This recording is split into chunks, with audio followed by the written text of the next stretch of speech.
everybody. Welcome to the 2024 CLoL Mountain West Conference semifinals. We made it after 7 weeks of competition. 8 teams duke it out to figure out who was the best in the Mountain West. And of course, in the end, only 4 teams remain: Nevada Esports, SJSU Spartan Esports, Esports, and SDSU San Diego State University. And of course, after today, only 2 teams remain. But for today, you got me, Professor Layton, and Henry talking to you guys live about Esports versus Nevada Reno. Yeah, absolutely. And we have not done one of these in a while, but I think we showed up for the momentous occasion because semifinals is already as high stakes as it needs to be, right? It builds that storyline heading into that finals. And a little bit of home turf cheering on, obviously, because we are the Esports cast, but hoping to see, I don't know. It's been a while since I've spectated one of these. I'm hoping for a juicy series. I'm not going to lie, though. I'm expecting a 2-0 for one side.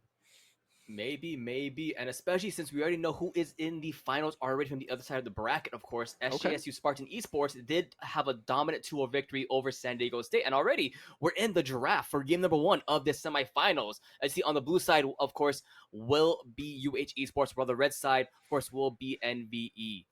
And already we see the center band coming out, Yep. and Trinimir. Last time these two teams played against each other.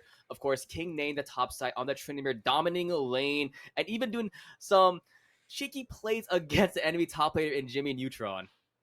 Yeah, absolutely. And that 50 extra range that Trinimir got a while back, it's not something that has been highlighted a lot, but it caused Lethal Temple to get nerfed as a whole, just so we can bring that Trinimir down a little bit. So could see that coming. Kog'Maw, one of the huge winners of the patch that happened recently, got basically a buff in every ability, minus the W. And Senna's just been up there for a while, has been played in the sort of farming fasting style. So taking the Maokai out, good flex pick. You kind of can play a top lane. We've seen it more in jungle support, something more like Rel.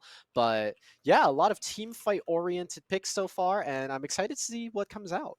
Yeah, and now, oddly enough, we see UH be the ones banning out the Maokai, which they've been very prevalent in this past 2 months, locking that in support for Unician, who's been one of the prime benefactors of that champion, and now Tristana rounding out. So definitely targeting more towards the bot side, was a Karma instantly locked in, which I'm assuming is going towards the mid lane for Balshchan. Right, we've seen a little bit of Karma top. It was to sort of retaliate against the Twisted Fate that was taking over the top lane absolutely in the last couple of patches, but not the case anymore. We could still see it. I mean, easy lock into the Malignance very early, and then you don't have to worry too much about it. Rakan has been one of those picks that has been very revving in the priority just because of the amazing engage that it has. And there's just been a lot of mid laners that have a lot of AoE abilities. You think of Asol, you think of Corki.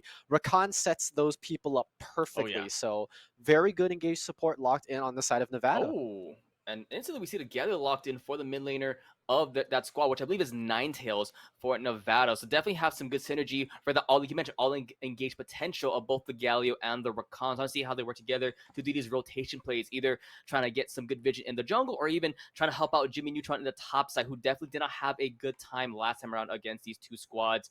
But yeah, definitely we'll be seeing Omega on that mid lane picking up that Karma. He's definitely one of the players that tries to facilitate his side lanes. King Ney and Oogle Boogle have been some of the more prevalent carries for this squad, as the Volibear locked in already, which I don't know if that's a jungle or a top lane Volibear, actually, Henry. Yeah, and I like this consistency of flex picks. It's pretty obvious what Nevada are trying to go for. They already have 2 dive champions that complement each other very well, so that team fight style is going to go very, very smoothly for them.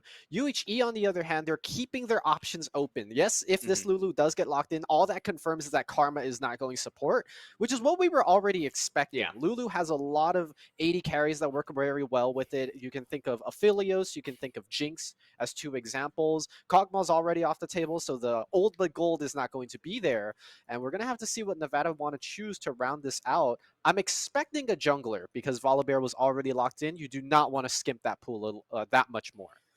Yeah, I want to see what happens here, as Miss Fortune is locked in, which works really well with this front line so far for NVE. You have the Charm coming along with the taunt coming in from the Galio, and if you're not able to get on top of this Misfortune, like if you're the Volibear, if you're not ulting in to get on top of her and stop the ultimate if possible, that's just so much free damage. There's already so many just instant bans, Aphelios towards Uga Buga, which Fast. we've seen him carry on these champions like the Zeri, like the Aphelios, like the Caitlyn. So targeting him in this bot side, which is what's left. And like we mentioned, we still don't know if that is top lane Volibear, jungle Volibear. There goes the Zeri. So the 80 carry pool is getting a lot more limited in that regard.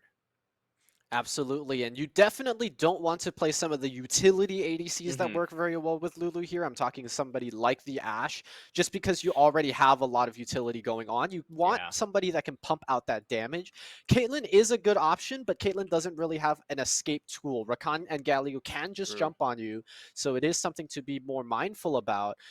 We have been starting to see Vayne pop up a little bit in priority. Granted, it is going to be a tough matchup because this Misfortune, more likely than not, is going to be taking first strike, and that range discrepancy can be very difficult to deal with, especially with that extra damage coming out. We do see a little bit of jungle pincering on the side of UHE as expected, and I'm wondering who they're going to save the counter pick for. I'm expecting the jungle pick here. There's Talia. Yeah, Taliyah jungle is definitely really good. It's something that I believe Laponica has played a lot. You see him play a lot of these like AP carry threats along with the Lilia, the Twitch. all right, did not That's expect one. that. Yeah. It's and not that's not a jungler. It's gonna be in the pockets of Uga Booga as far as we know, and he is an AD character that likes to roam a lot, especially if he shows lane. He likes to go towards mid, help out his mid laner, or get some early cheesy picks with the jungler and the enemy side of the jungle. And Olaf locked in. That is the King Nay special. We've seen him get a Oh yeah. pentakill a couple weeks ago, actually, on this very channel. I believe I forget who it was against actually, but I remember he did get a pentakill. Yes, I do recall it. Don't recall the team. I mean, they got pented, so I don't know what to say. It But just oh yeah, the Olaf pick, and I think the Jax pick is good into the Olaf. It is it becomes more of a skill match where you have to manage your E in time, and you have to keep in mind that that Ragnarok is going to unlock at level 6 if you're willing yeah. to pop that aggression and keep the tempo going. A lot of Jaxes have been taking the Conqueror to match the Olaf in this Mm-hmm. matchup. I wouldn't be surprised to see a lethal temple if it means some way of kiting out that Olaf in extended fights. But overall, I mean, both teams, they have their identities here. Volibear is going to be looking to dive under turret. Karma is going to try to get that priority in roam. And I'm not expecting to see a lot of action in the mid lane. More so, both mid laner champions are just going to push it out and walk to the sides. Yeah, I agree. So that's what's play out. And from what I've seen for King Nay as well, from all these games he has played Olaf, a lot of it's just him getting super prio in that top side and even doing some cheesy, getting in between the inner and outer turret, trying to make sure that the enemy top laner isn't able to get that too much farm. And like you mentioned, especially in that early matchup, Jax wants to make sure he harasses Olaf as much as possible because once the level 6 does happen, Ragnarok strikes. And we've all seen Thor Ragnarok. We know what happens in the end when he come against a Ragnarok. Absolutely. Two lightning-based champions, if you think Ooh, about it, on the side of true. UHE. We have the lightning top side. But we keep talking about how able they are to engage. We also have to keep in mind that Nevada have quite the composition to peel back. Oh yeah. Rakan, we talk about the engages, is very good as using charm as a defensive way. Seismic Shove from Talia is very good at just dissuading fights or starting them even, looking for picks. And so there's going to be a very big, delicate balance going on over here. I am still expecting the mid lanes to be a part of pretty much every fight. My question for these two teams, now that we've had quite a long time in this new season, we've got to play with the new Void Mm-hmm. map. We started seeing a lot of jungle trade between who's going to get first dragon, and usually the other team gets the first 3 grubs. I want to see where that priority is going to lead because we've seen a lot of teams kind of get baited by the 6 grub grab, but they aren't able to translate that into turret damage because they've fallen behind so much. Mm-hmm. And so we're going to have to see which neutral objective comes out more effective and whether that's going to change throughout the series. Yeah, throughout the season, I have watched of UHE in this CLoL Mountain West Conference. A lot of times, they do have that top lane prio to try and get the grubs early Exactly. on, especially with, like we keep on mentioning, the aggressiveness of King Nay, able to push in King that Nate. top side, and it just lets Laponica have free reign around that grubs. And even then, when the bot lane of UHE and Uga Booga and Unisian aren't doing too hot, they're pretty much going either even in these lanes when they should be losing Right. sometimes. So as long as they're not dying or even getting dove and dropping a couple kills, as long as they're going even with how they play, it should be fine with them as long as King Nate is ahead in that top side, which we have seen time and time again. And if you're our NVE, for Jimmy Neutron, you got to think of something in that big brain of yours, how you're going to counteract this, or how your jungler help you out in that top side of the map as well. Absolutely. So it's going to matter quite a bit because we've seen it. We've seen it in solo queue. Sometimes the top lane just Sometimes, snowballs sometimes. completely out of control. Um, been spectating some games. We won't say of who, but it's very common. And so yeah. But the important thing to note here, we do talk about King Nae's Olaf. Jax is a very prevalent pick too. It Jimmy so Neutron is is. very capable of snowballing this out of hand if needed. And yeah, topside pressure is going to translate to grubs. I want to take your prediction for game number one. What's going to be the grub split? Is anybody going to get one of those mites? It's gonna be 4-2 in favor of UH, I believe. It'll be 3-0 for the first grub take, but then it'll transition to a 1-2 take, and the second one is my prediction. We'll see if that's Okay. wrong or not. But what's one thing you want to highlight? We've talked a lot about top lane. I'm assuming top lane is the match we want to watch for this game number one. Yeah, absolutely. So if we had like the featured matchup kind of thing, I would absolutely blast Where's it the up here. graphics? Whoosh. Yeah, graphics team. Nah. Yeah, just because bot lane, there's going to be a little bit of fighting, there's going to be a little bit of quarreling, but I don't think it's going to amount to anything too crazy. Just because Mm-hmm. they are aware of how both top laners are going to snowball sooner and faster than a misfortune, than a twitch. Those Mm-hmm. typically need their 2-3 items. If it's going to be that lethality MF, then maybe you can get away with just Yomu's Collector, Yomu's Opportunity. But it's going to take a while. And by the time those two ADCs scale up, assuming there's not some 5-kill swing for one of them, the top laners are already going to mean so much in the team fight. So I Mm-hmm. think that's just where we have to look. Junglers are going to be super important here, whether it's even just to pressure somebody. We've seen the memes of I haven't touched the wave in 12 minutes because it's been frozen against me type of thing, We've right? all been That there. We've all the been jungler there. is going to have to do something about it just to make sure that their top laner doesn't fall heavily behind. Yeah, and I also want to keep an eye on top of that bot lane for Uga Booga on the Twitch. I mentioned it before, but he is an AD carry that's known to roam a lot towards his mid lane. So I want Yeah. to point out and see what he'll do in that mid lane, if he'll try to get an early kill on top of Ninetales, sort of stop this aggression from the enemy mid laner, or if it'll just be him trying to get some early vision or trying to find out where the enemy jungle in Dunkel is. So we'll have to wait and see what he does. It happens quite often. I'm pretty sure both of us have seen him in game where he just like to rotate or roam when his bot lane's getting pushed in. Absolutely so, and I'm very excited. Honestly, little nervous for the team, just because I haven't seen them in a while, but I've only heard good things. I don't know if True. they're lying to me or if they're just actually that good. But something to note, this is very similar to the playoff record that we had last time. I would say, these are very similar teams. I believe Nevada is making an appearance here, so a little bit of an underdog story for them, but I that just think means they have so much more to prove I to think us, last year, I believe in semifinals it was SJSU versus UH. right? I might be wrong, but I know 2 years ago it was SJSU and UHE in that grand finals. But before we get there, we are in game number one for the semifinals. UHE on the blue side, Nevada blue on the red side. And already, Henry, we're going to be in for a good treat this game. We see the ghost online for Ooga Booga, so we'll definitely see him running down and trying to get some early poke on top of Judge Odin and Jungsu. Absolutely so. We're gonna have to see where they play out.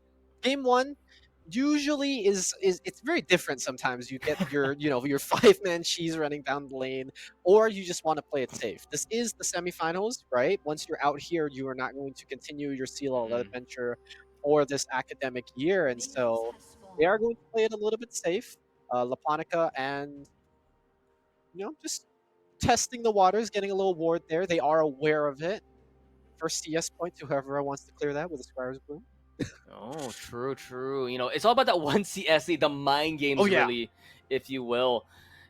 And I was looking at the starts for both of these junglers. Looks like it's gonna be a bot start for both of them.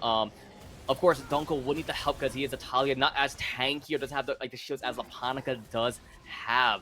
So that's really so adds. You see top side, it's gonna be a little bit of a cheese trying to make sure the wave gets crashed in a better spot for Jimmy Neutron, as King Ney trying his best to zone off already, which I do like early on. This is a King Ney special, as he does get stunned up, but he does get some slow and nice damage onto Jimmy Neutron, and it's just him doing Olaf things. It's already only a third of the HP left for Jimmy Neutron. That top side, Henry.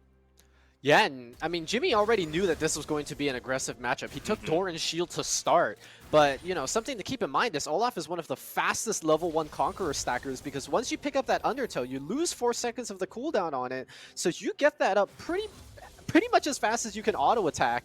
And so 12 stacks of Conqueror are very, very easy to proc. And Thorn Shield helps with the regen a little bit, but only if you're idle for a very long time. And it also means you're not going to get that lifesteal. Both top laners hitting level 2, very dangerous. But look at this wave that King Nate is just stacking. And we just point out as well, there is an aggressive summoner spell for King Nate with that Ghost instead of that like how Jimmy Neutron does have. And I do want to point out, since we're both bot laners, we do know that Rakan, he did start that Q early on with the Gleaming Claw. And a lot of people like to do Grand Entrance level 1, but with how, you know, the lane is going, it is much smarter to do that as a gank in topside Henry. Here we go. Gank from Dunkel going to be flash in response. There's going to be the flick and no summoner spells left. He is going to try to lifesteal away from it. Is it going to be enough? He does get first blood.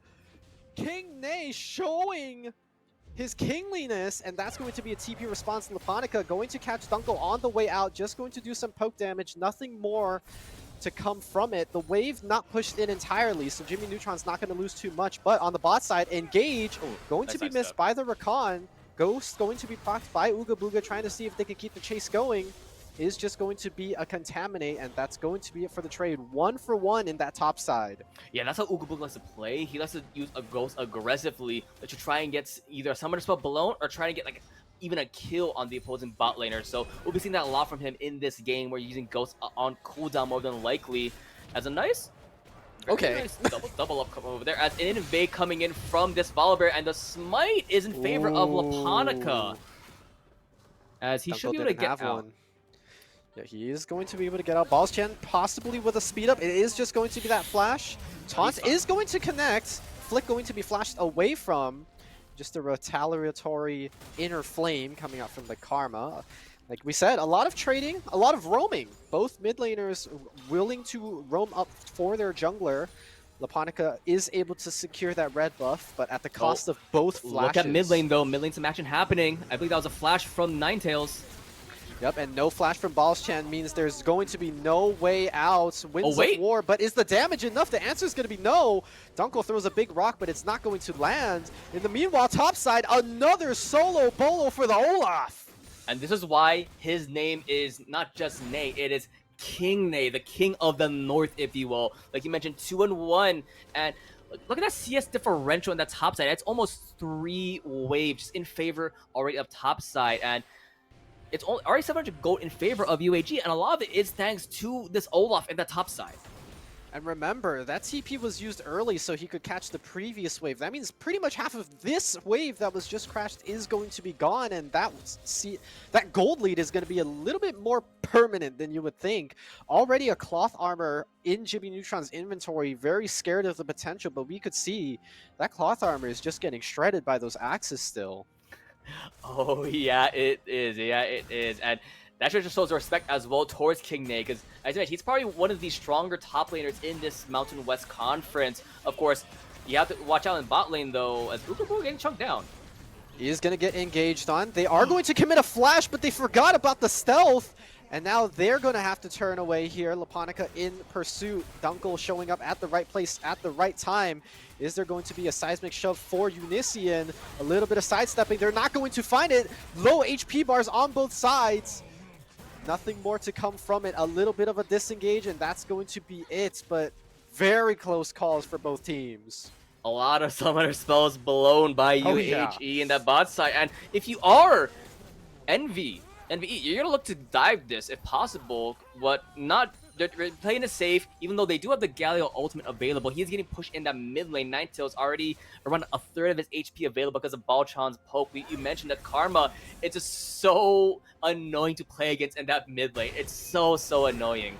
As top lane, again, just you see Jimmy Neutron trying to do his best to just land these stuns with his Counter-Strike, but King Nate is so good with decisive to make sure that he's avoiding them if possible, as Dragon, the first one, Cloud Drake being started up by this NV squad.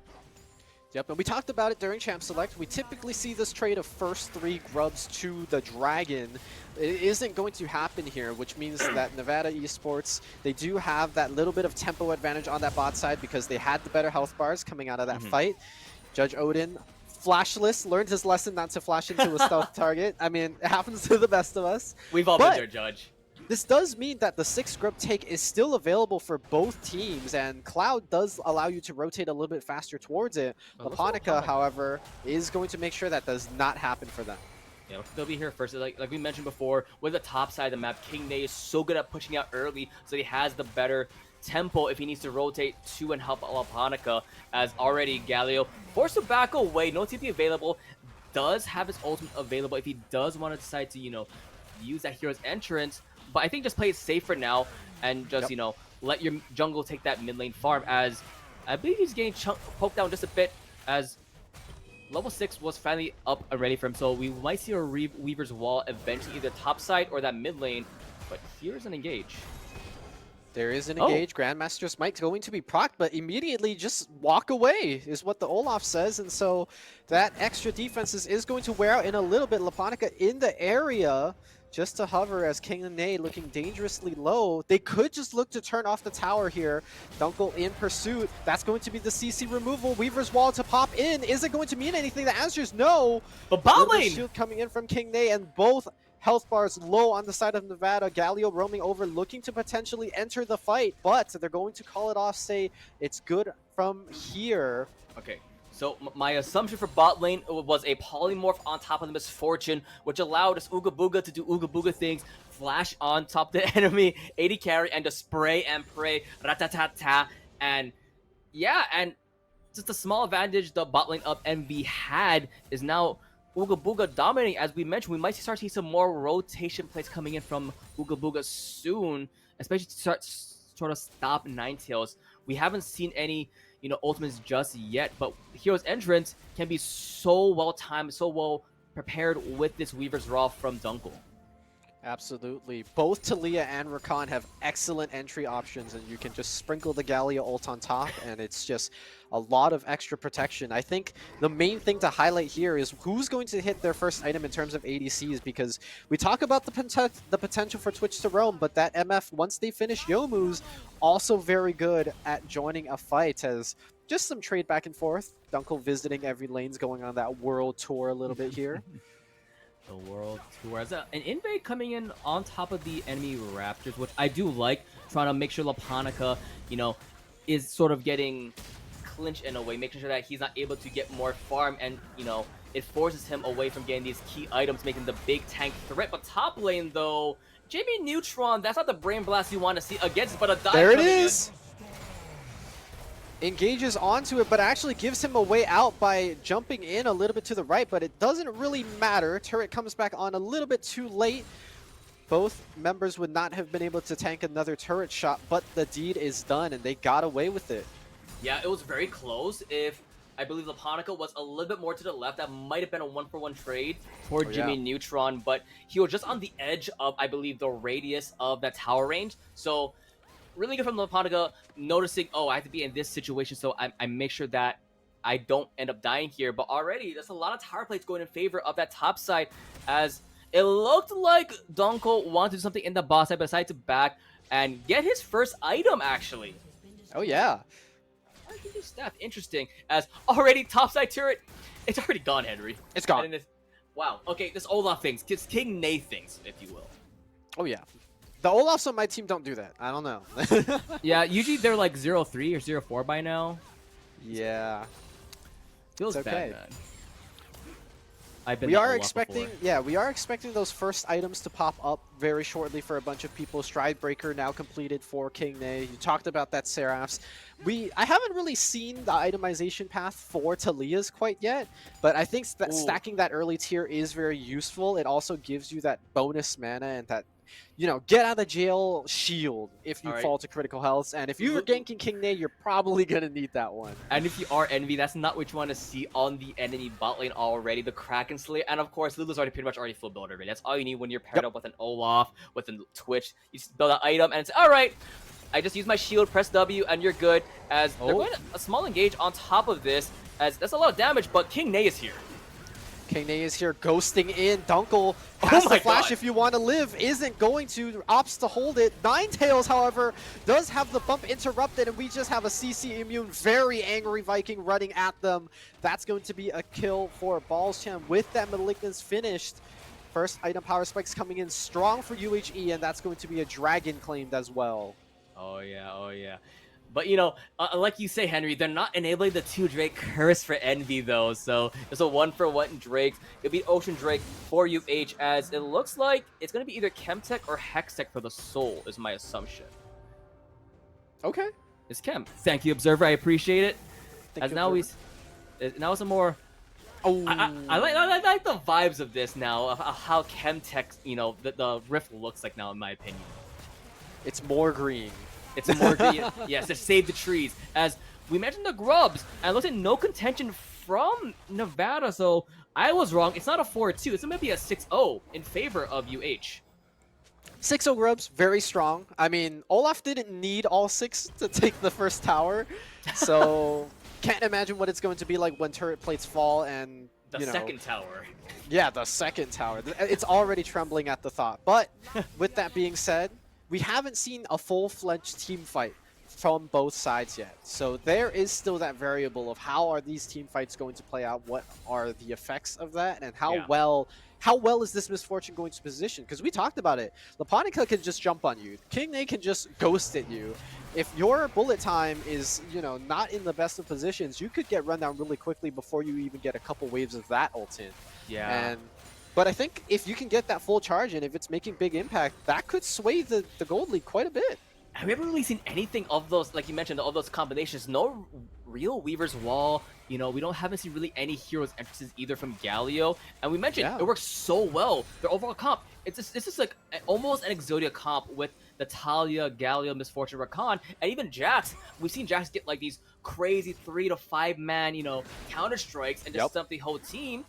And it's just not coming together just yet, especially once the Herald spawns or third Drake spawns. I want to see these full 5v5 team fights, and that could be the way for Envy to come back into this game. But with how UH is playing, they're just causing like a stranglehold right now around the map. As Balshan, he's so quick, make sure he's avoiding the Justice Punch coming in from this Galio. So Ninetales having a rough time in that mid lane, as Jimmy Neutral's a little scared, a little giving too much respect to this Olaf in that top side. He's contesting his home jungle camps to the best of his ability, but True. I think the one thing that I wanted to say is it feels like all of the laners are very rooted. They're not able to make these roams that we kept talking about. We were like, oh yeah, mid lane they're gonna push in their lanes, they're gonna roam. Oh yeah, Twitch and Misfortune, they're gonna roam. They haven't really moved that much. It's just been a very slow farm fest, but as I say that, flash forward coming in for the Volibear. Undertow isn't going to land. Flick is only going to hit one. King Ney charging forward, pops the Ragnarok, so he doesn't get knocked up by that entrance. And now turret offline. Jimmy Neutron trying to make do with what he can. Does get a trade back. Isn't going to opt to go any further. Olaf ult has run out, so they're going to exit stage left. And finally, we see that Misfortune in the mid lane for the first time. But yeah, not a lot of roams from that bot side. Very rooted in their lane.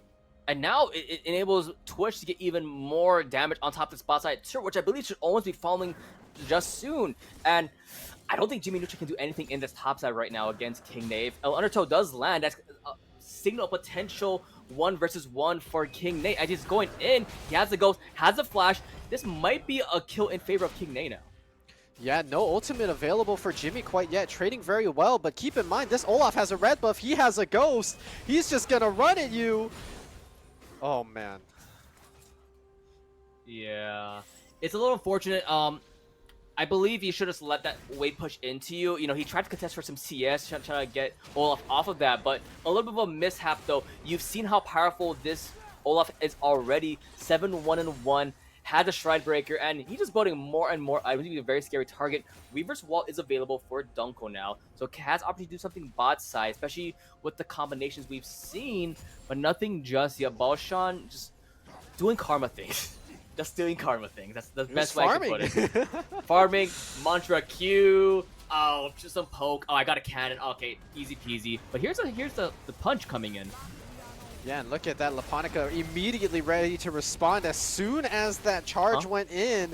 TP going to be coming in from Jimmy Neutron, but Unician the first to rotate. King Nate now showing up from that top river side, and has Jimmy Neutron gone too far? Tethered by the Karma, rooted, stunned, everything, but the knockup coming in from the Rakan isn't going to save his top laner's life. King Nate is just diving, and the Twitch coming in from the right side just cleans it all up. It's 4 for nothing in favor of UHE. So I'm not sure if you saw it, but both Miss Fortune and Twitch flashed over the wall to get to the team fight. Miss Fortune knew she couldn't go down through that bot side bush just because of Volibear as well as the Lulu being there. So forced flash over the wall and then use the bullet time. But as soon as Ooga Booga saw that, flash over the wall, spray and pray, and just gets a double kill there. Now 3-0-1. Look at Twitch chat right there. Look at all those little grubbies. Yep.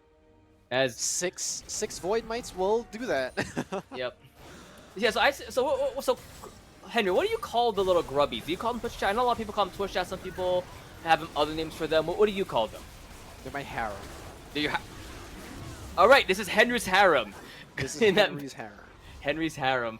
And what do you call the 3 grubs when they are in the pit though? They're Ed, Ed, and Eddie. Okay, got it. We agree on that one. Nice. I think we also agree on this game state. It's a little bit in favor of UHE, just a little bit. Just a little bit. I don't want to sugarcoat anything or anything. But if you are Nevada Blue, this is a best of 3. So you want to you take this time to reflect on what you need to focus on. You saw what you banned in game 1. Now figure out what you want to do for going into game number 2 on what you want to focus on. You've seen how oppressive that King Nate can be. Do you want to focus on him, or do you want to try and limit the champ pool for Balschon, who is we don't sugar it. He is the lowest ranked player in this lobby, but he is holding his own right now on this Karma 2-0-4. He is doing his job this game. I think the nice thing about playing utility enchantresses or utility enchanters is just the fact that, you know, if you did fall behind as the Karma, you can still press RE. You know what I mean? You can still get those team-wide shields off. You can still provide the necessary resources that your team needs to succeed. For King Nate, that resource is himself and himself only. No, there's Lulu there. He has some backup, and especially with how Lulu is, it could be so good for King Nate to have that extra movement speed and shielding. But they are aware. The whole gang coming up for a party. As Judge OP, we might see the Grant interest on top of the Olaf, but oh, here comes the Ragnarok. He's turning. The charm doesn't get anything done because he's CC immune. He's just running Goomba Stop on top of the Talia. And, you know, Jax is usually the first one out. This time, he doesn't get to tell the story, but his Galio's probably like, where's the team? This is the second time. Yeah, it's a little unfortunate. You know, it was a right thought from NVE and how they could play that, but Galio was unfortunately bot lane, so he wasn't able to come in with that hero's entrance, which would have been so vital for that overall team fight. It pairs so well, of course, with the Rakan, with the Miss Fortune, you see bullet time along with quickness. But as this inhibitor's falling, I believe UHE should be getting a second one here, and this could potentially almost be like the last push as well for this squad, if Ooga Booga comes in, of course. Yep. You look at the kills and you might think that we're kind of deep into the game, but 20 minutes did just tick over. Baron Nashor did just come out of the waters and spawn, so death timers are very, very short. They are going to try to get Ooga Booga, who does make it over the wall. Spray and Pray is going to start landing. The flick, everything is going to miss. That's just going to be at least a trade 1-for-1. Taunt is going to land. Winds of War is going to claim it. That is going to be the Galio on the board. Shut down, as a matter of fact. 2 Ninetales. Little bit of signs of life here. Good pick on the side of Nevada. So I like to call that the Ooga Booga special. Of course. He is known as like, all right, my team's pushing top lane. They're getting inhibited on Baron. I'm gonna push bot lane, get this farm, get that turret. But hey, you did get a 1-for-1 trade like you mentioned. On top of the enemy jungler Dunkel as well. Baron is live, and especially with the team that you have, if Olaf does come, that could be a very decently fast Baron take. Yes, sir. And you know, the carries are pretty low range, so they are going to be, you know, gravitated towards the center of that pit. This is going to be one of those split pits where it is possible for them to go to the top left and the bottom right. They don't have any vision on it, though. Thank you for the observer for that toggle. They are taking this rather slow, though. it's almost like their ADC died for this. Oh wait, he's coming. I see a rat in the river. There he is. It's the rat. Yeah, zoom in on him. Zoom in on that guy. Yeah. Thank you, observer. But yeah, that is the Wow. Baron. 22 minutes, a minute left for the next Drake. But if you're UH, you don't need this. This is pretty much prime for the picking. You're able to just shove in together in this mid lane. You have a Twitch, Karma, and Lu. This is like your core three of keeping that Twitch alive. And he's able to just spray, pray, and do what he needs to do some a lot of damage. And yeah, this should be the game-winning push for game number 1. What can NV do here to stop this? NVE gonna have to put a last stand. Misfortune waiting for a critical item purchase. It's gonna be a long sword. So long as it makes the difference. Engage immediately onto Jimmy Neutron, using that taunt to buy some space, but the CC immunity says, screw that. That's going to be the Galio ult coming on top of the Olaf, who is still immune and cannot be affected by anything. Just basically keeping them at the foot of the fountain, flashing forward onto Dunkel. And it's still going on, this engage, but they've already lost their top laner. They've already lost their support. It is still 3v3. Kingney does get flicked back, does get taunted up. They are trying to keep the Olaf alive, but the two shielders are not able to do it. Both Nexus towers do fall, though, and it is a barren Nexus here. Yep, only things left is 2 towers and 1 inhibitor in that bot side of the map. Ugh, and for Nevada, like I mentioned, figure out what you want to focus on for the next game, what you want to prep for your comp. Do you want to go for a wombo combo comp again like this time around, or focus more on an early game composition to sort of do a stranglehold against UH like they've been doing to you this game, as it's Unician versus Dunkel. This was like deja vu. I don't know. I feel like the last time we watched this, the Twitch was in the same position. Oh my god, they are a duo. That's so wow, cute. Yeah, I know. It's just bot lane things. But Laponica here trying to avenge fallen brethren Unician. Flick not going to land. Ballschan not going to complete with the tether either. Inner Flame not going to land onto Dunkel. And it's just going to be a pick here for Nevada. Honestly, not bad. You know, going for that 1-for-1 trade. You know, slowly but surely trying to get more gold in your pocket. Trying to, especially, it's a small constellation prize, but you have the opportunity to get more and more farm with these stuff. And it looks like an unfortunate, probably DC connection happens. You know, ping issues. You know, small indie company Riot Games, you know, has some DC issues happen sometimes. So slowly but surely, I do believe that Jimmy Neutron should be getting back into this game. It happens. But yeah, as I was mentioning, look at the overall item path and build so far. You pretty much have the standard Karma build. You know, movement speed along with some good poke. Yep. And goddamn. But yeah, if you are Nevada, what would you focus on for next game? Would you go for more of an early game comp, more of another wombo combo opportunity, or just try to go for these 1-for-1 duels every single time? I think the bans need to change a little bit. I mean, we talked about comfort picks and how easy it is for, you know, champions to do blah, blah, blah, blah. I think they underestimated the potential of this Olaf. They were like, we can go into this, we're going to take Grasp Jax, we have what we think is our rendition of a counter pick to it. Didn't quite work out, so it's something that they could, you know, revisit, revise, maybe go with Gnar, maybe go with something else, or maybe just ban the Olaf altogether.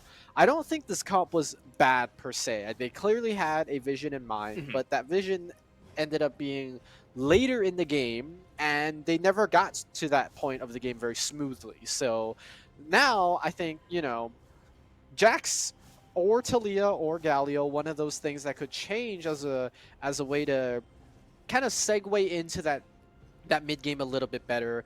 It's hard to say whether this game would have been different if Galio got the roams off or anything like that, because you know, we did say the lanes were very rooted. Nobody really moves prior to 14 minutes. So yeah. Fair point, fair point. I do like that. And I'm looking at the bans from this past game. It was from Nevada Esports. It was the ban towards the Senna, Trinamir, Tristana, Ophelia. So pretty much they're focusing bot lane is what it sounded like for this game. And what's rightfully so, Uga Booga can be a menace in these games. He can pop off with the things like the Ophelios, the Zeri, the Tristana. I think Tristana was actually towards Omea. I could be wrong. I'm not 100% sure. but they only banned the Tryndamere towards King Nate, who has shown, they did 2-0 Nevada last time with him on Tryndamere, but there's other things you have to worry about, like this Olaf. He can play Jax as well. Hell, I've seen him on things like the Darius and Garen, so he does have a lot of things to worry about. So I want to see how they play, if they have better focus in what they want to get rid of on UHE side for Nevada. As slowly but surely, still in that pause, it seems like there's a lot of inner issues for the top laner of Jimmy Neutron on Nevada Esports. Yeah, I mean, it happens. Yeah. It could be worse. You could have 100 ping in League of Legends. When was the last time you DC'd from a ranked game? I think that was when Spectrum went down. but I don't count that, though, because that's Spectrum doing Spectrum things, I don't know. I think mine was the same. It just Spectrum was like it pooped this up, and everyone's like, oh, well, GG. There goes the 19 LP or whatever. I don't know. No, you tank a little bit of your teammates is when you lose now. Oh, really? Oh, we're back in game. Hey, we're here, back, guys. Here we are. No LP loss. No LP loss here. Well, yeah. No. There's no LP loss. Yeah. Okay. No LP. Something loss. else, but not LP. Yeah, the blue buff's being lost right now. Look at that. The blue buff's getting taken by Laponica. Oh. Just a little spectator. It happens sometimes, especially when you come back from a long pause. It tries to like. Oh, cracky! Oh my God, he's about to strike on the blue buff. Oh my God. Let's see a wild kick. These are the poses we're proposing for Riot when they make their next what is it called? Silicon figure, their next resin model. Of course, yeah. Come on, that bear strike right there, that would have been so good. No.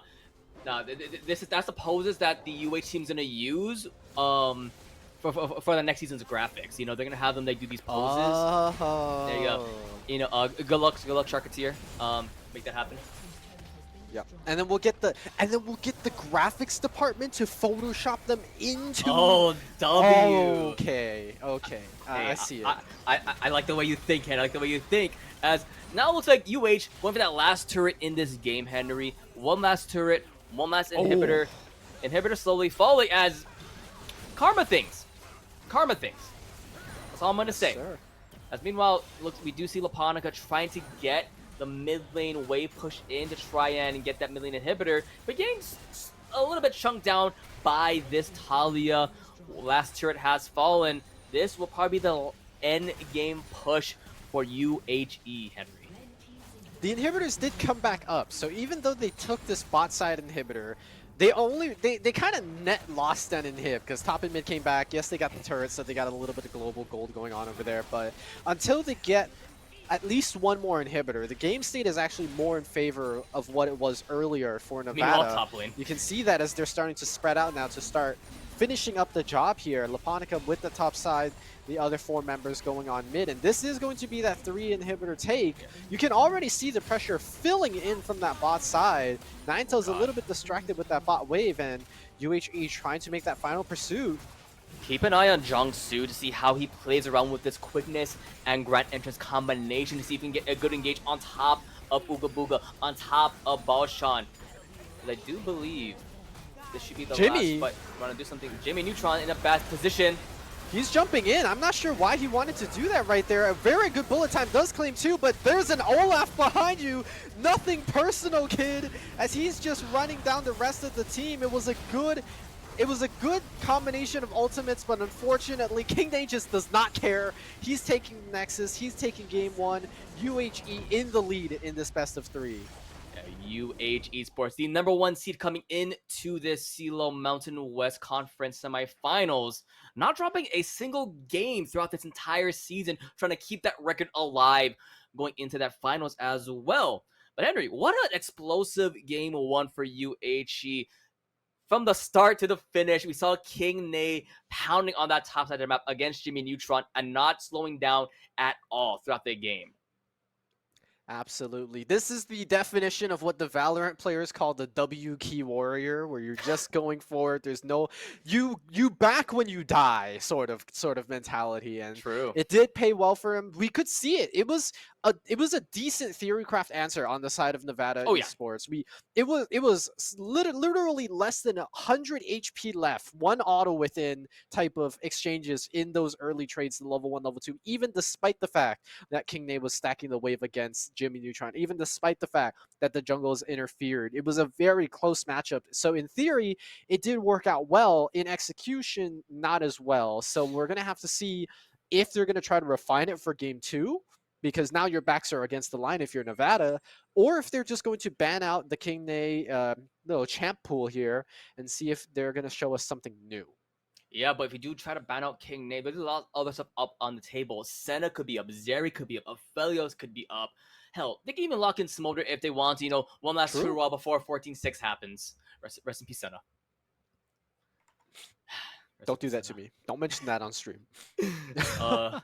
Yeah, but we'll see what happens for game number 2 as both teams prep up for that maybe final decider match to see who faces off against SJSU, the Sparks Esports, in that grand finals. But don't go anywhere because we have more League of Legends actions coming after this break.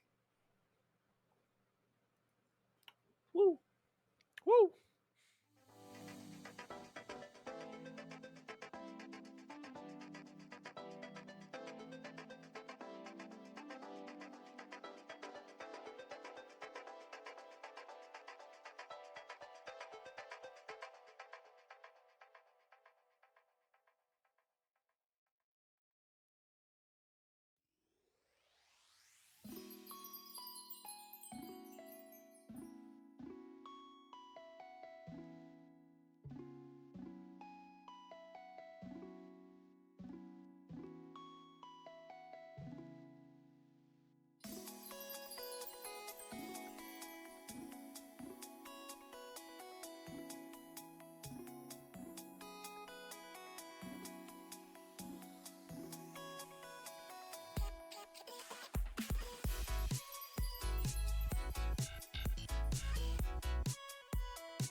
Welcome back, everybody, to game number 2 for the CLoL Mountain West Conference semifinals. Of course, we got UHE versus Nevada. UHE Esports taking a dominant game 1 victory. And now Nevada Esports had to roll it back a bit, trying to figure out what they want to do for this game number 2. They did choose blue side for Nevada, so we'll see how they do it. Unfortunately for you, Henry, no Santa this game. No Senna. No Santa. But a denial ban here with the Volibear now taken off the table. So they're saying it was the jungler's fault. Okay, it was the Jungle jungler's diff. fault. I'm pulling down this mic because I totally remember to do that. They said it was the jungler's fault, and so they're like, we will deal with this Olaf. We have come up with a more refined version of our Jax or a different counter pick altogether. We will master taking down this Olaf because I think honestly, that's a little bit of the mentality you have to deal with when you're in these playoff brackets. It's like we either have to find a way to deal with the pick or we just have to ban it. And sometimes dealing with the pick is better because it helps the teams that have to face UH in the future. So Volibear banned out, Karma going to be taken away now. GG, Balshan's champ pull over. It's over. How's his GG. Janna mid? How's his Janna? Oh, actually, I do know he does play. I was gonna say Oriana. Did not expect the Different Ari. ball champ. Different Different. ball champ. Yeah, we'll go that different ball champ. But a lot Yeah. of things left That's not open Syndra. for the jungle. We do have the Lily up, the Vi up. We've seen Laponica on this Ivern, which can work really well, of course, with Mm. both of the top laner and King Nate, as well as Uga Booga. So Ivern could be a potential pickup for this stuff. But instead, they're auto locking in that Zeri Wow. as someone who has played with Uga Booga. He is a definite, very strong Zeri player, a very aggressive Zeri player who likes to goes in, get in there, and try to dominate the team fights, even if it can cost him his life. As we see the Rakan Okay. pick again for this, I want to see if they try to go with the Simmer bot lane or they try to switch up a bit with the 80 carry position. Yeah, I think both sides are just going to be locking in their ADC and support for the 2-3 picks here. It kind of just makes a little bit of sense. The Ari with the Zeri, it does mean that the engage can be very fast and abrupt. You have the Spirit Rush. You can also go over the wall with Zeri if needed. And so we're going to have to see what the counter here is going to be. Zeri Lulu might just be what's on the table because we saw it sort of wanting to be made in game number 1, but they did ban away the Zeri on the side of Nevada, and that's going to be not a Jax. So this is a different response to what could potentially be a King Nay Olaf. Yeah, if you count last game, in the 3 games that UH has played against Nevada, that it has been their constant ban against Jimmy Neutron. They ban out the Garen against him, and finally it gets let through. So we see the Meta Demacia Oh yeah, versus a Viking. versus a Viking. Versus a Because Viking. yeah, I mean, Olaf's strongest point is when he is lower on health. The lower on health he is, the more attack speed he gets, which means he gets more autos off, which means he heals more from his W, right? If he's low health, just ult him, and then he can't do anything. That's the Garen mentality right there. Five head. As they're gonna ban away Xayah, a very good pairing with the Rakan. Also, one of the very few champions that can hold a 1v1 against the Zeri. And the retaliation is going to be that Lulu that we thought was going to come out with the third picks being supports. The third picks ended up being top laners, so trimming right there, focusing on that bot side. And Talia, we saw the Weaver's Wall. We didn't see it in the early game, but those picks in the later of the game are enough to deserve a ban here, is what UH is thinking. Yeah, definitely. So taking out 180 carry. So we might see the playback run back with that misfortune in the bot side. I'm not sure if that'll go Possibly. possibly might not go too well. We probably see some more focus towards the support position against Unician. He still has a lot of things left. That's a good Yumi one. is a good one. I want to see what can be left to pair up with this Zeri. Now, if you go for the Enchanter support, which always works really well with it at This would be something that comes out of the Theory Crafters book. It's a speed up. It works for Ari. It works for Zeri. It works for Olaf. It's like a second ghost on top of your ghost. And my old man here with me, who's barely holding his bones together, is very happy because he gets to watch the old man, his his League persona get played. All right, listen, but seriously, Zillion works super well with Zeri. I've played him many a times, actually with Uga Booga as well. This Zeri Zillion combination, and it Ooh. works so well, especially.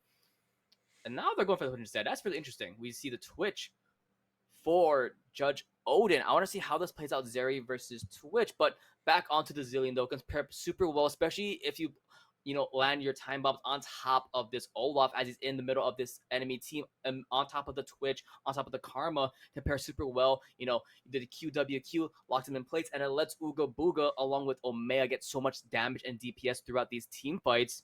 especially of course Time Warp. Okay. It can be a Speedy Gonzalez, if you will. And now they're just going for the pick compositions. It looks like trying to go for these 1-for-1, in the enemy jungle and the side lanes with Twitch and Kha'Zix, which I do like that new threat coming into play for this squad.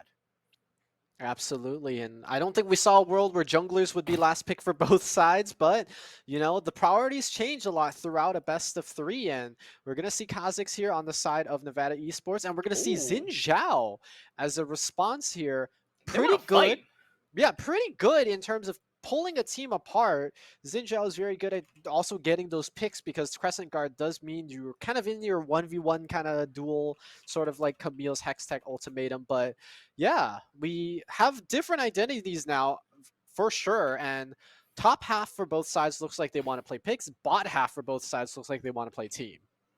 And overall, is this going to be a scrap fest for this game, is what it seems like, especially around these neutral objectives. Once you see the grub spawn, once you see the dragon spawn, you probably see pretty much the top half of the map roaming down to where it is. You see Garen, Kha'Zix, and Karma roaming down towards that grubs, along with Olaf, Jin Zhao, and the Ari. And once these 5-5s do happen, I want to keep an eye on to see where this Wakanda Kha'Zix will be, while where Jin Zhao and Zilean will be. These jungle support duos, because they can do so much work.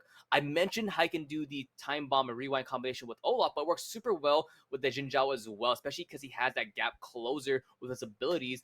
And I want to see how that plays out, especially if you're able to get rid of these targets like the Twitch of Judge Odin. Absolutely, and maybe Judge Odin is going to play a more roam style that we didn't Maybe. get to see from Ooga Booga. It's very possible because now that you have a Kha'Zix, you definitely want to start to snowball that lead, even if it means invading. And invading into Olaf, invading into Xin Zhao, invading into Ari, very difficult things to do.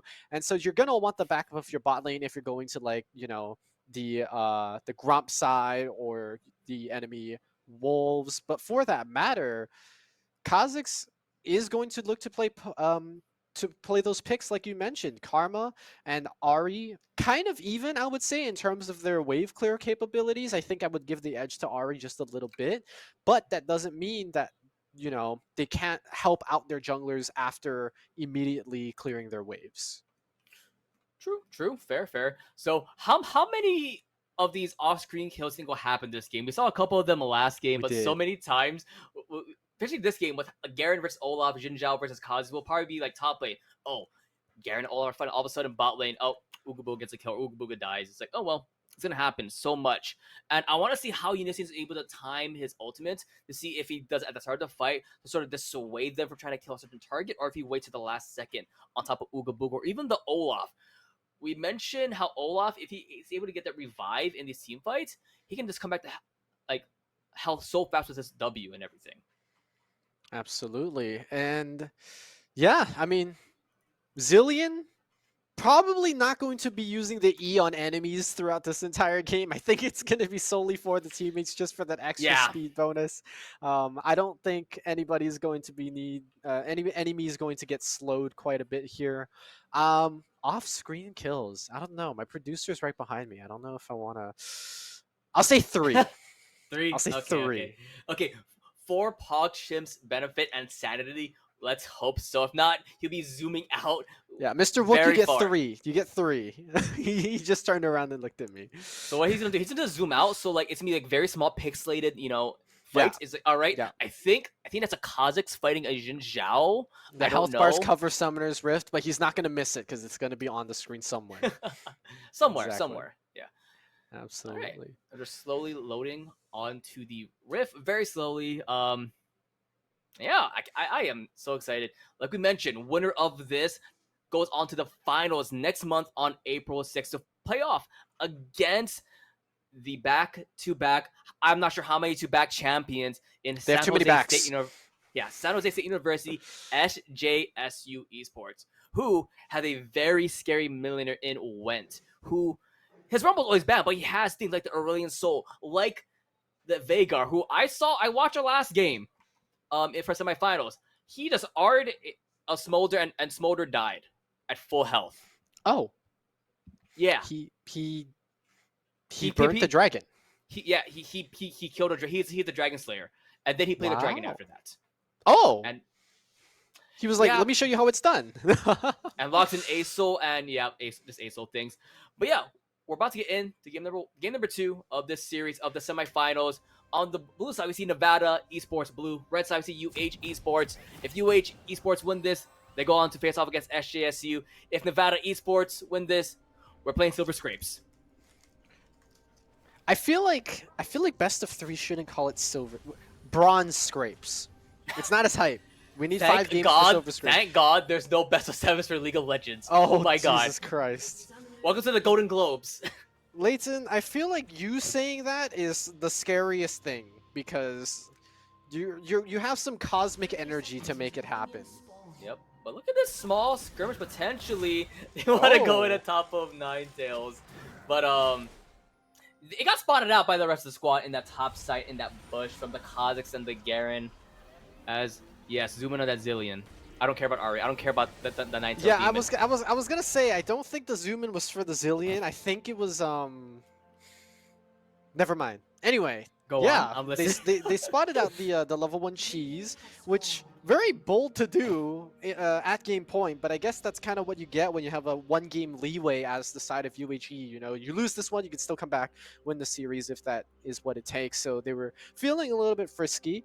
Ninetales checked it, of course, with a Q, and that is going to mean the end of that. Oh, yeah. Jimmy Neutron with a nice, simple ward to start it off. And yeah, is this Garen going to be the answer that, you know, this entire bracket really needed to find for this Olaf? Because it was just tearing house, taking over the game. Is the Ignite going to reduce the healing enough? Is the Demacian Injustice going to be enough to shut down King Ney before he can keep that regen, you know, auto attack cycle going?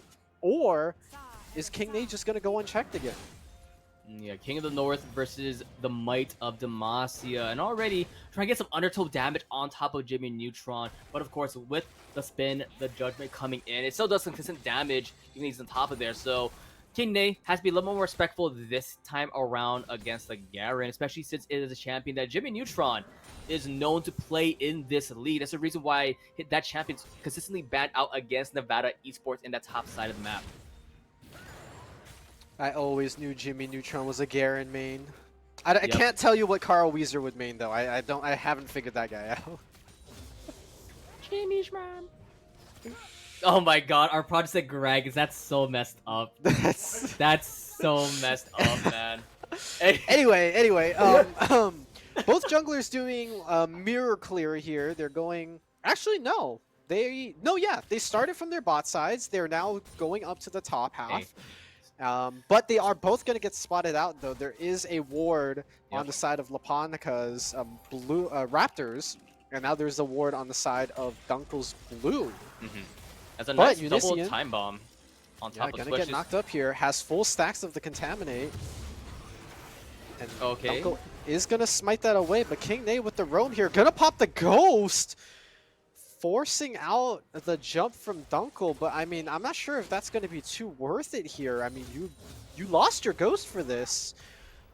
So... Yeah, a little unfortunate, especially against a target like Garen, who can run you down, you know, with his full combo, especially since Jimmy Neutron this time around has that Ignite over that Ghost from from last game, so a lot more of an aggressive summoner spell choice in this lane. But Unison has to be careful, does not have the heal like he did last game, has the Ignite, so if there is going to be a good grand entrance coming in from Jung-Soo, that could be a potential kill and a first blood going over to Judge Odin.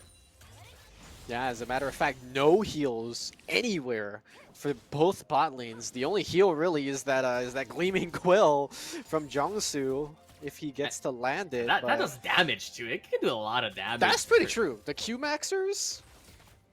They're a different breed. They're cooking. Now we're in the farming stage of this game. You know, we're just relaxed, we're chilling. You know, nothing too big happening, as it is gonna be a bot side scuttle take for this, as Ooga Booga a little bit far forward, a jump in coming in from the place, nice grand entrance, but a flash out from Ooga Booga, make sure that, you know, nothing else will happen. Good reactions, but could have been prevented on the side of UHE, to be honest. A little bit greedy going in for that wave. You didn't have a ward in that tri-brush, and pretty much knew Dunkel was in that bot side, so I'm assuming, you know, it was just a confidence check here saying, nah, he's not going to come gank, but now your flash is down, and until you hit that level 6, you're going to be pretty vulnerable for the time being. Ooga Booga gonna have to rely on that ghost by all means, and I think for the first time this series, we're seeing Jimmy Neutron push in a wave confidently here with a huge health discrepancy, not letting King Nate pick up these axes. Yeah, it does help as well that King Nate lost a lot in that Oh. top side, but mid lane, it looks like Laponica got a little bit too overzealous, tried to do it invade, and got, you know, the karma for it, if you will. All right, Pug Chimp, that's 1 of 3. That's we're redeeming them early this game. All right, can we get a counter in Twitch chat for every time that happens? Thank you. But anyway, look at the rotations coming in from the bot side as well. Yeah. Unician and Jungsu were there immediately if more aggression and fighting happened in that mid lane after that first blood opportunity happened. But Jimmy Neutron, the Garen Flash Q warfare. ult? Flash Q ult? Gary gameplay, ladies and gentlemen. Ignite over the top. Didn't even need it. Nothing personal. Nothing personal. A guaranteed kill for him, Flash. And we've seen this a lot, especially within this past year, especially in LEC, along with, you know, the Worlds. This Garen is doing that stuff so much, and a nice time bomb combination to get some damage on top of Judge might be forced to ghost here. Does force the ghost. Minimal resources used, I would say. Laponica with the appropriate pressure at the right time. And here we see, you know, the classic 3 grub start for Dragon Trade. I really like Hextech Dragons, so I'm a little bit biased. But the 6 grub team did win last game, so True. something to keep in mind there. Something to keep in mind. And it was unfortunate for King Nate. He lost a lot of EXP and farm in that top side twice already when he tried to do that invade early on top of Dunkel, which forced him to blow his gold. And then after that kill as well, forced to lose so much EXP, so much gold for his pocket. Trying to do some damage though on that top side against the Garen, but still should be careful. Within like 20 to 30 seconds is when that ultimate comes back up for this Garen. Yeah, I mean, Garen, one of the simplest abilities, I think possibly the simplest ability in League of Legends for an ultimate. So, not going to have a long cooldown for that, able to rinse and repeat. That flash, however, is going to take a little bit longer to come up, so he can't quite just style on them very soon. Nah, the simplest ultimate is Jace's ultimate, let's be real. Change form. I mean, we got a few of those. We got a few of those. There's like, what, 3 form changers? We got Nidalee, Elise, Jace. Is there another one? Shyvana? Technically Shyvana, but it's not as like... Not as like, you know... It's the ultimate in that regard. Yep, but Unician getting caught out here is just first strike fodder. Dunkel claiming the second one for him. This is a slow and steady growing lead here on the side of Nevada Esports. This is what we wanted to see. Signs of life. We were talking about it. Game 1, get out of your system, get it out of your head. Now a 3-0 lead, 2K gold. Yeah, and UH do know that something fishy is happening in that bot side because they did have that ward in that bush 3 for them. But Ooga Booga! Ooga Booga's still going in. Ooga Booga is going to dash out those, rightfully so. So, you know, Zeri, it's just 200 years of gameplay right there. Absolutely so. Speaking of, doesn't even need 200 years, can just go for it. Is the Ignite going to be enough? Final tick! Oh! That was 8 health! I saw 8 health! 8 health and a dream right there for this King Nate. Ghosted away Henry, and it was just enough to tick. We saw the plan for Garen, and it was almost enough. It was so close. I tell you, if he was drinking a potion, that's the PSA right there. Drink your potions, kids. I think he was. As now, I don't think it's a good fight for Laponica. It is a Kha'Zix, and he is solo by himself. And Kha'Zix, he has the Yomu's Ghostblade as well. Nice flash. Is able to get away. Did know that his top laner had the priority, was shoving in lane already. King Nate, though, just walking in blind. Doesn't have the first strike, so it's not going to mean too much, but it doesn't matter. The abilities are up. The flash was available for the Kazakhs, and that's a 3-0 jungler right there. It's worse, like, a lot of times you say, oh, the top pitcher got that kill, but no, it's way much more better for this Kazakhs to be 3-0. Like you mentioned, already has the Yomu, so much lethality in his pocket. So if he tries to go for these 1-for-1 duels like we saw against Laponica, he can do so much damage against these isolated targets. And if you're Laponica, it is be so dangerous to be even in your own jungle. You have to get these wards around these central entry points of your jungle. So if you do get invaded, or even, like, you know, they're doing a bushies for you, you're able to point out where they are if possible. Absolutely. Speaking of Laponica, will not be villainized any further. Going to make a play here. Uses the E early, but flash from Ball's Chance secures it, even gives it to his laner because that's how homies work in the jungle. Shoves in the lane, grabs a plate, and Dunkel just eavesdropping. He is spotted though. Oh, is going to be charmed up, which gets rid of the first strike. That's going to charge forward. But think yeah, Balshan had to flash earlier on. I believe a max range E would have landed still because the knockup coming in from Laponica. As here comes the Zeri, ult available, but it goes on top of the Zillion. That's why I like to see that last second ultimates coming in for the revive. As this will be, you mentioned it earlier, Henry, the 6-0 grub take of Ed, and Eddie for Nevada. It's a possibility. We see bot side. That is where this jungle in Laponica is. As King Naked, all he can do is get a play in that top side. But Jimmy Neutron has flash and ultimate available. Yeah, what a cheeky play there from Unician. But speaking of cheeky plays, once again, not gonna finish. He flashed the auto attack. No, he's dead. He's dead though. He is dead. As Laponica, round 2 in the mid lane, going for that knockup. Oh, skill shots are hard. Welcome to the PSA. The skill shots are very hard to land. Lots of PSAs. It looks like it's going to be the next Drake spawning in a couple of seconds. Top side will be the first turret falling for UHE. As Laponica, you have to be careful. Twitch is coming in. You do have Unician and Balshan near you. Ocean Drake is live now. So this could be the 2 Drakes advantage for UHE, but that could be a disaster as it's a 2 Drake curse potentially. Yep, and the only way to lift the curse is to complete the dragon stacking, so we're going to have to see how this works. And honestly, I'm kind of surprised Nevada was able to get 6 scrubs because it's very hard to clear them quickly. But hold on, the Twitch going in. Double bomb is going to connect onto 4. Laponica going to claim the first one, but Kazakhs is the one to claim the dragon. Already the Zillion ult is going to be popped, and 2 off fallen on the side of UHE. Ooga Booga trying to kite it out with the lightning here. Isn't going to get more done, but that's going to be a catapult forward for this Garen and for this Kazakhs.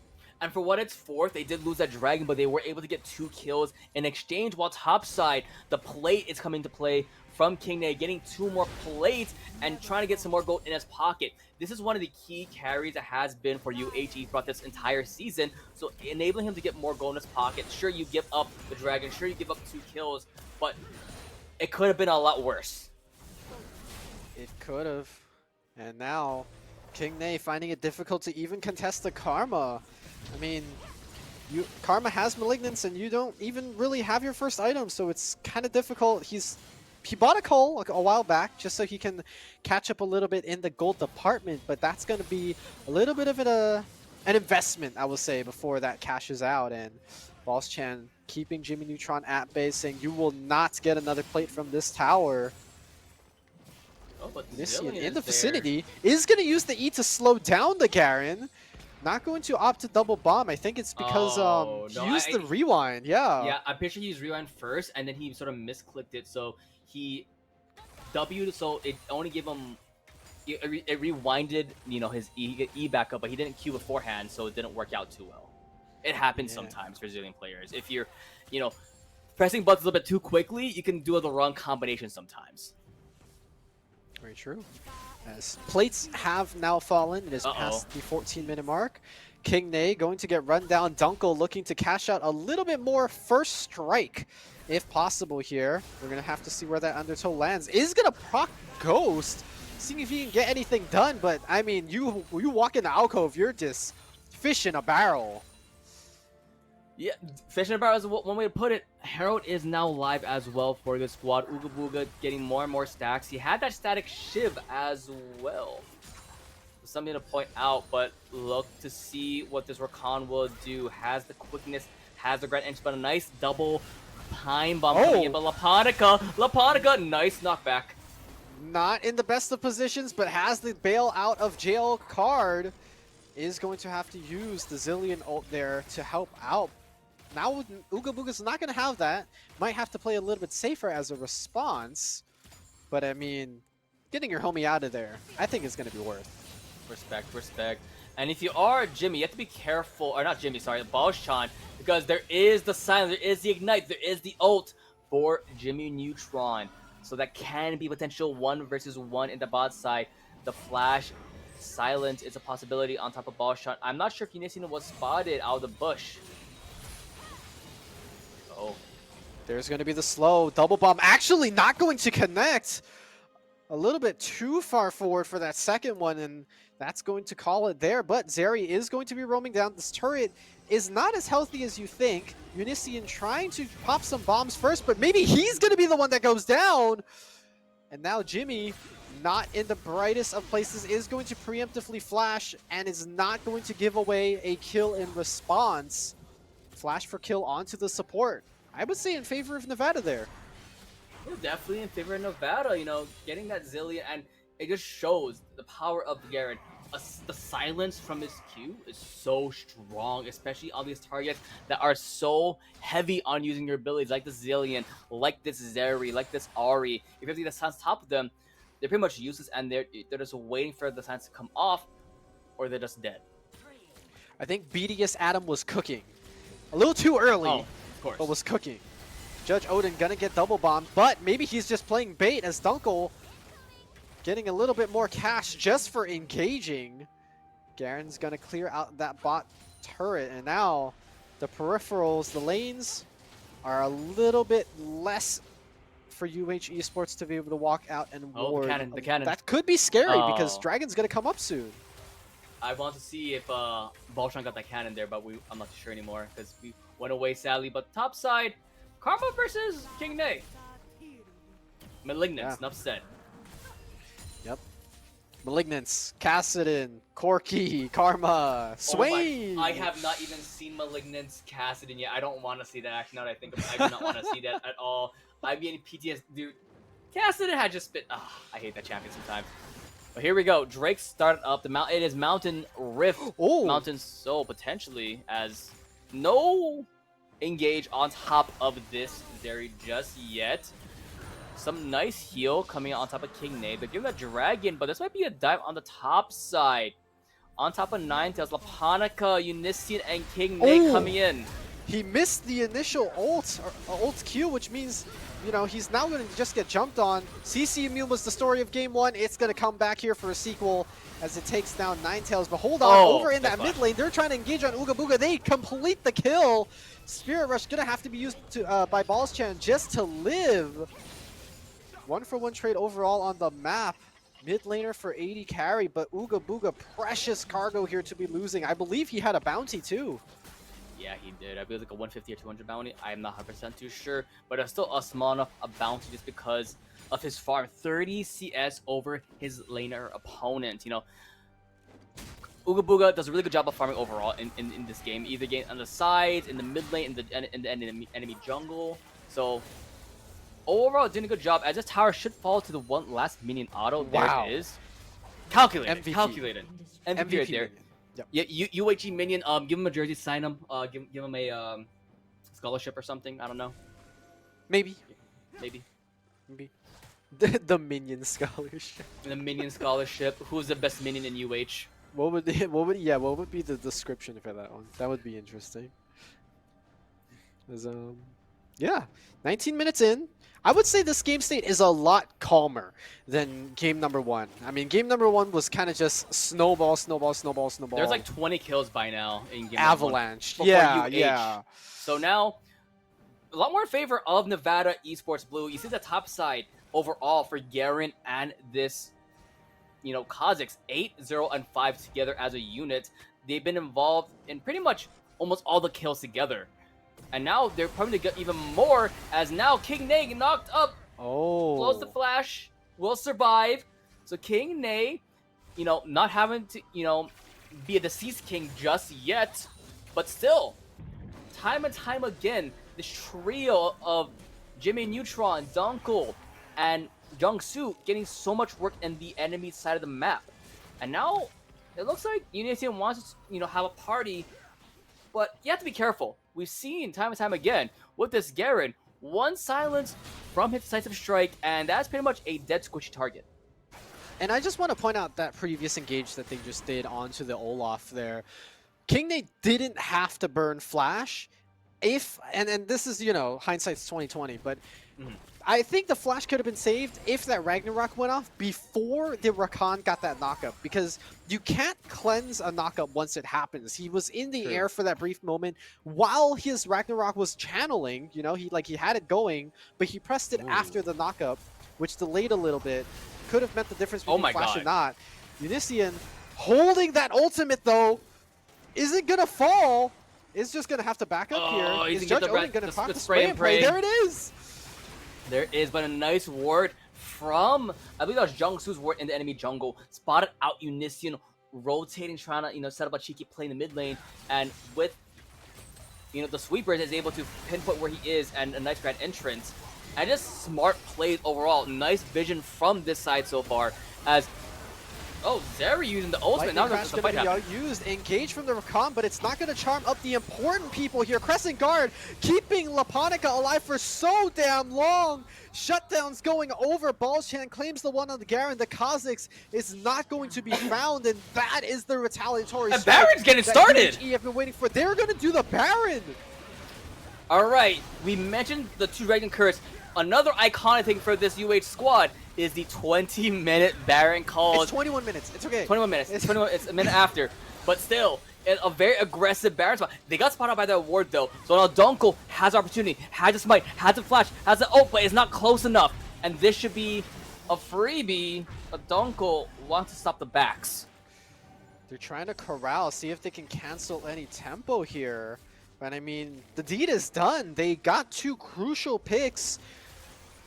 And they just heisted a Baron. And now this game, this game state, it was about a 4 or 5k gold lead and growing for Nevada. It's been steadily growing since, the first 3 kills. It's shrunk it down to a super close state, and now UHE, they can push these waves out with these Baron-empowered minions. They can take back control of some of their bot side jungle, contest this Mountain Dragon that's about to come up.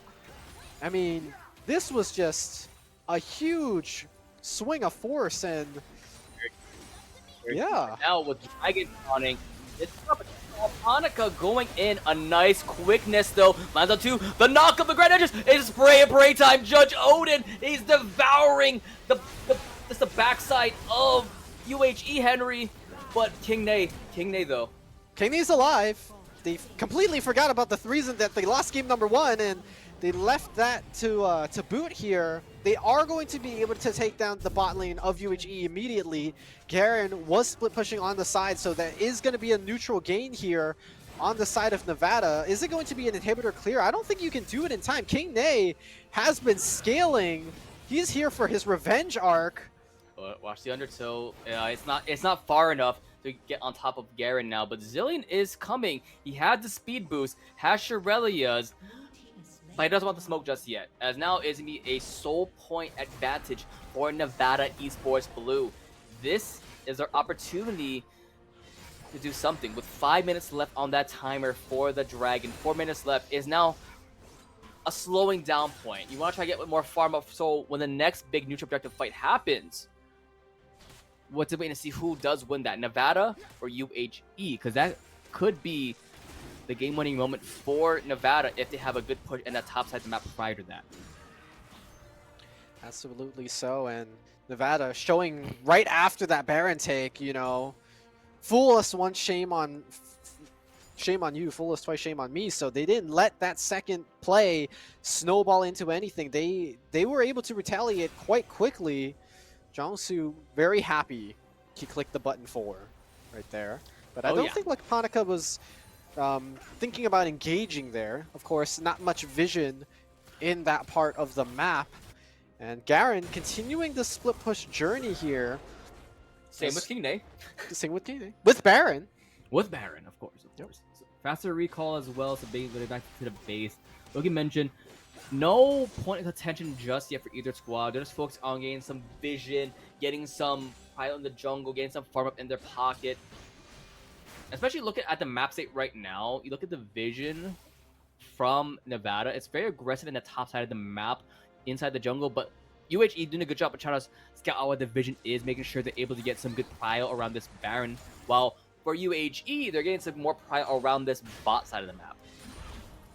Absolutely, and the first objective that is going to come out is that Baron in 2.5 minutes. Dragon not going to be too much later after that, so this could be a situation where, you know, Nevada say, you guys can have the Dragon, it doesn't really matter to us, it's just one mountain, we will take that Baron instead, and if they are fast enough, they could make it to both objectives. That's going to be a slowdown onto Jimmy Neutron. Not going to mean anything, though. But King Nay look at mid lane. Going to guarantee that tower. Yeah, look at this cheese They're that is trying mounting to get a up. pick. Oh, Balshan going to jump onto Ball's chance. Spirit Rush to get out, but it was just a fluke. They wanted the Zeri all along, and they're going to claim it. On the bright side, it is still 2 minutes left for that Baron, so not too much that Nevada can push in here. Unfortunately for them, well, very fortunately for UH Esports, if that was like 30 seconds left before the Baron spawn, then that could have been a different story. But with that timing coming to play, it is definitely not as bad as it could be. But with 3 lanes pushing in into UH Esports' base, this would be very scary for this squad. Yeah, their manpower is being spread thin, and it's a little bit scary here. Mid lane already going to be collapsing as there's 4 men strong on the side of Nevada. Charmed Up is going to be the jungler there, but Dunkel going to jump out well and truly safe here. Not going to get anything more. It seemed like that UH Esports was a little unsure about that quickness timer coming in from Jungsu. That's why they sort of look like they got the charm, but they don't want to go in any further because if Jungsu did have that charm available, that could have spelled disaster, as now level 16 for this Olaf, for King Nay, and with Ragnarok being level 3 now, this guy's going to be a lot more of a bigger and longer lasting threat. Yeah, not to mention, because this has been a little under the radar, but Olaf opted to buy the experimental Hex Plate, which gives you a lot of ability haste on your ultimate.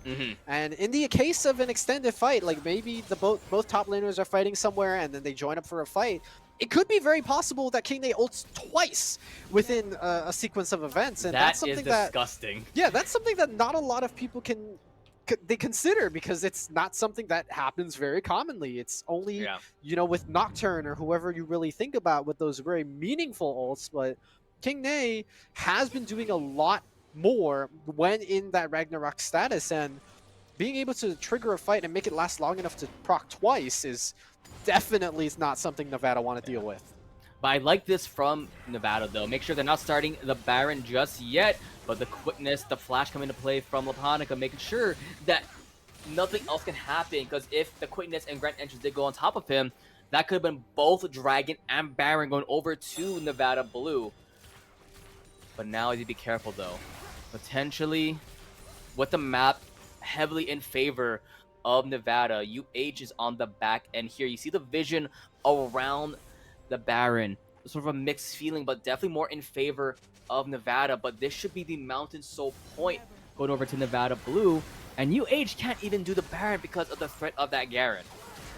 Yeah, they can't contest it. They have absolutely no vision past their blue, and they have that one control ward behind the Baron pit, and that's pretty much it. That's pretty much all the vision they have. They're starting to sprinkle it now on Summoner's Rift, but I mean, Mountain Soul is claimed. That makes it that much harder to kill. Everybody now has about like a 200-300 shield.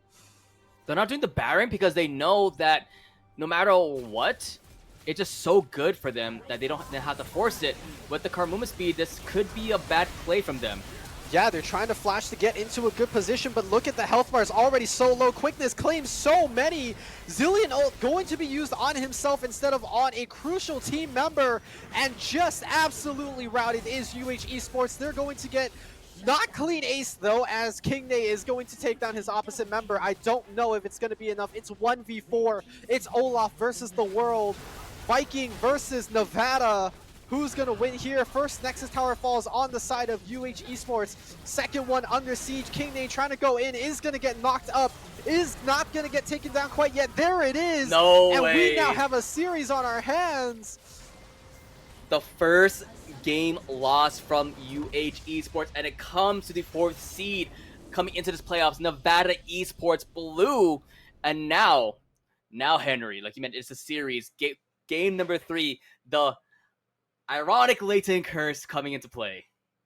Thank you for being here. I really hesitated when I found out you were my caster, but I guess I wanted to watch 3 games, so I showed up for you. But yeah, I mean, we mentioned it way back in the beginning. Nevada have something to prove to us. They made it to playoffs. They're the 4th seed. They are the underdogs here, and they took that time between game 1 and 2. They took that time in game 1 while they were still playing it to think about what they were going to do, what adaptations they were going to make. Banned out the Volibear, took the Karma, played back some of the parts from game 1 that worked really well for them. Did they have a perfect response to the Olaf? No, because the Olaf still ended up taking over a little bit at the end of the game, but they reduced his significance in the early game enough to the point where the rest of the map could take over, and now UH has to come up with something if they want to take the series away. Otherwise, Nevada has that momentum going for them. Yeah, definitely. So we saw it was the sort of a flip, if you will, from that game 1 where it was a total domination in that top side for King Nate against Jimmy Neutron. Wow, we look at game 2, it looked like the side swapped, if you will, and more so than just blue and red side. You know, Jimmy Neutron was dominating in that top side against King Nate. King Nate 0-4-0 for the early half of that game. It was very unfortunate. Yeah, but, you know, with the confidence of playing one of your pocket picks here, it is one of the things you do have to deal with getting figured out. I wonder now, my question is if UH want to continue drafting this Olaf for game number 3. Yeah, it's definitely have to wait and see what happens. Trinidad's always banned out, but we have to wait and see, like you mentioned, Henry, because game 3 will be happening very shortly after a break. But don't go anywhere, because this is the 2024 CLoL Mountain West Conference semifinals. Who will go against SASU in that grand finals? Stay tuned. We'll be right back.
one spot remains for the finals of the CLoL Mountain West Conference. Only Oh one yeah. team can go against SJSU. It'll either be UH Esports or Nevada Esports. And one game apiece for the two of them. One game left. Who will claim that spot? We're about to find out as the bands are already through, Henry. Look at those. Garen, there's a problem. Take Garen's it gone. away. And Karma's back for a ball shot. Let's go. Okay. All right. So, I mean, this looks very similar to game one, the pick and bans Oh, thus far. But yeah, the Maokai was left open. The Volibear is now gone. So, a little bit of adaptation that you can see that has happened throughout this series, the Garen from game one. And so, now is about what have you learned from this sample size of 2 that you're going to bring with you to the rest of this series? I think the MF has been a staple pick. I think it has been pretty good through both games. It didn't really get the opportunity to shine in game one, but that's not saying it was bad. We did see the very good MF ults. They have claimed 2 or more people when effective. And so I like this MF pick. Maokai going to be the first of the series, and UH now got to show us something new because they did lose the previous game. What have they taken as their learnings? now we're Khan getting hovered from Okay. UHE. Maokai has been one of the more prevalent supports for Unisian throughout this entire season. So seeing that taken away shows that, okay, we need something else to be good for the engaged potential, especially something that can sort of get onto this misfortune right away. So it is up to see how this Maokai can, knock him back, make sure that misfortune is safe and secure. As of course, Okay. surprise to no one, it's Olaf. This is a commitment. This was the thing that remained the same from game number 1, right? Baron Consistent. ban, Olaf pick, win. Baron no Garen no ban, Olaf pick lose. So they ban the Garen back again. They see they're like, okay, There's a what do pattern we here, is what you're saying. There's a pattern. Yeah, yeah, yeah. Respect. That's Got what it. that's what UH esports are riding with here. Mm. But obviously with this ban phase that went through, they have expected this, and this could be the answer. It could be Trundle I top. like that. It could be Trundle jungle. Maokai can be flexed around It in that could be top. Chunda support for all we know. Yeah, right.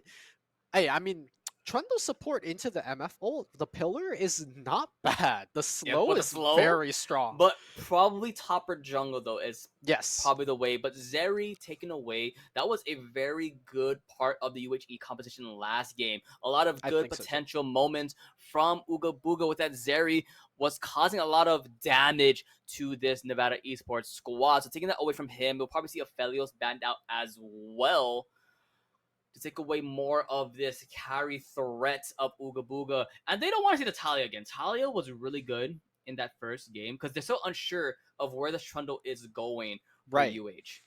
I think the safest thing to do is to ban out mid laners. Talia is technically a mid laner, so worth the ban right there. Yeah.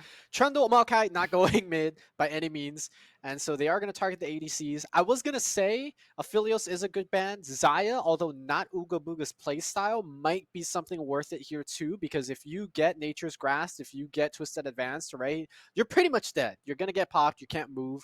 So a little bit of targeting there. They're going to bank on the fact that this is a Trundle top, and they're actually going to ban out the Kazakhs here on the side of UHE, making sure that the jungler from Nevada is not going to get their hands on I it do like that again. though.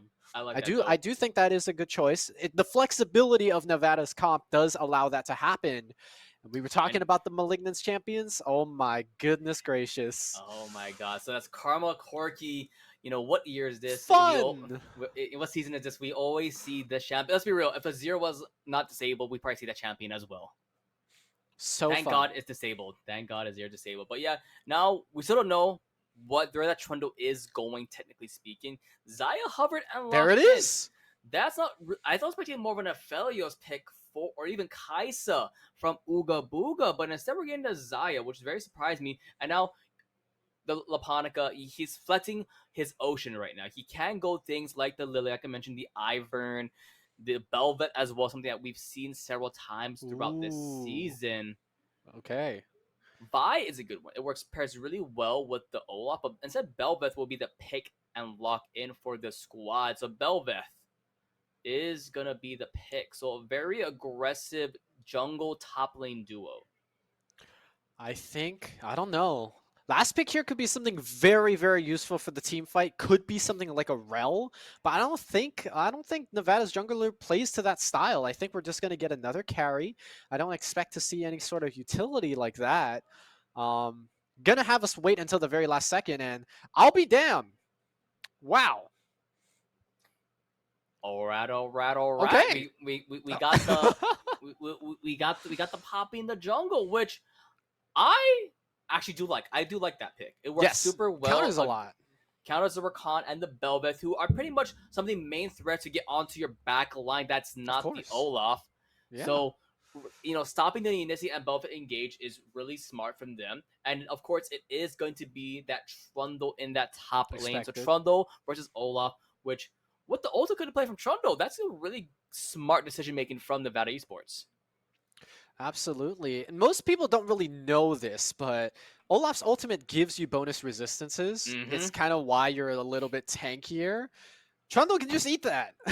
You can't be CC immune, but you can't be resistant immune. So Yeah. you're gonna ult. He's gonna be like, "Thank you," and he's gonna take it, and he's just gonna whack you down. Trundle is one of the very few champions I would say that can actually match Olaf's attack speed as Olaf gets lower in health. We've seen it, Mm-hmm. Frozen Domain, lethal Temple. The Trundle's just whacking at you constantly, with the club. That's one of the things that I think they're banking on, being able to match that aggression from level 1. And Mm-hmm. although Trundle can't conquer quite as fast, Chomp still does hella damage. True, true, true. And fun fact for you, Henry, according to the stats right now, blue side 100% win rate so far this series, along with Karma 100% win rate so far this series. So will that trend continue for game number 3, or will that stat change heavily? I mean, we could talk about stats. Blue side has been 100% win rate so far, Of course, right? of course, of We've course. had UH win game 1, Nevada win game 2. UH is on game 3, blue side. It's a little bit scary, but to be honest, I think Nevada came away with a very beautiful composition here. They played flex picks very well in their first and second. They got a very powerful pick in Misfortune and Corky, and then they rounded it off with something that counterpicks the Belveth and the Rakan, the two main engage points, very well. The one strong thing I would say is that UH has a lot of sustainability. They have the Mm-hmm. Rakan shielding, they have the Karma, they have a lot of movement capability, and so they're gonna have to navigate this to the best of their ability if they are not able to dash. True, true. So we have to point out and see what happens. Of course, one of the besides King Ney, the big threat for UH Esports would have to be Uga Booga Load. See how he can Oh yeah. navigate with this double supportive team composition that has happened for these past 3 games now.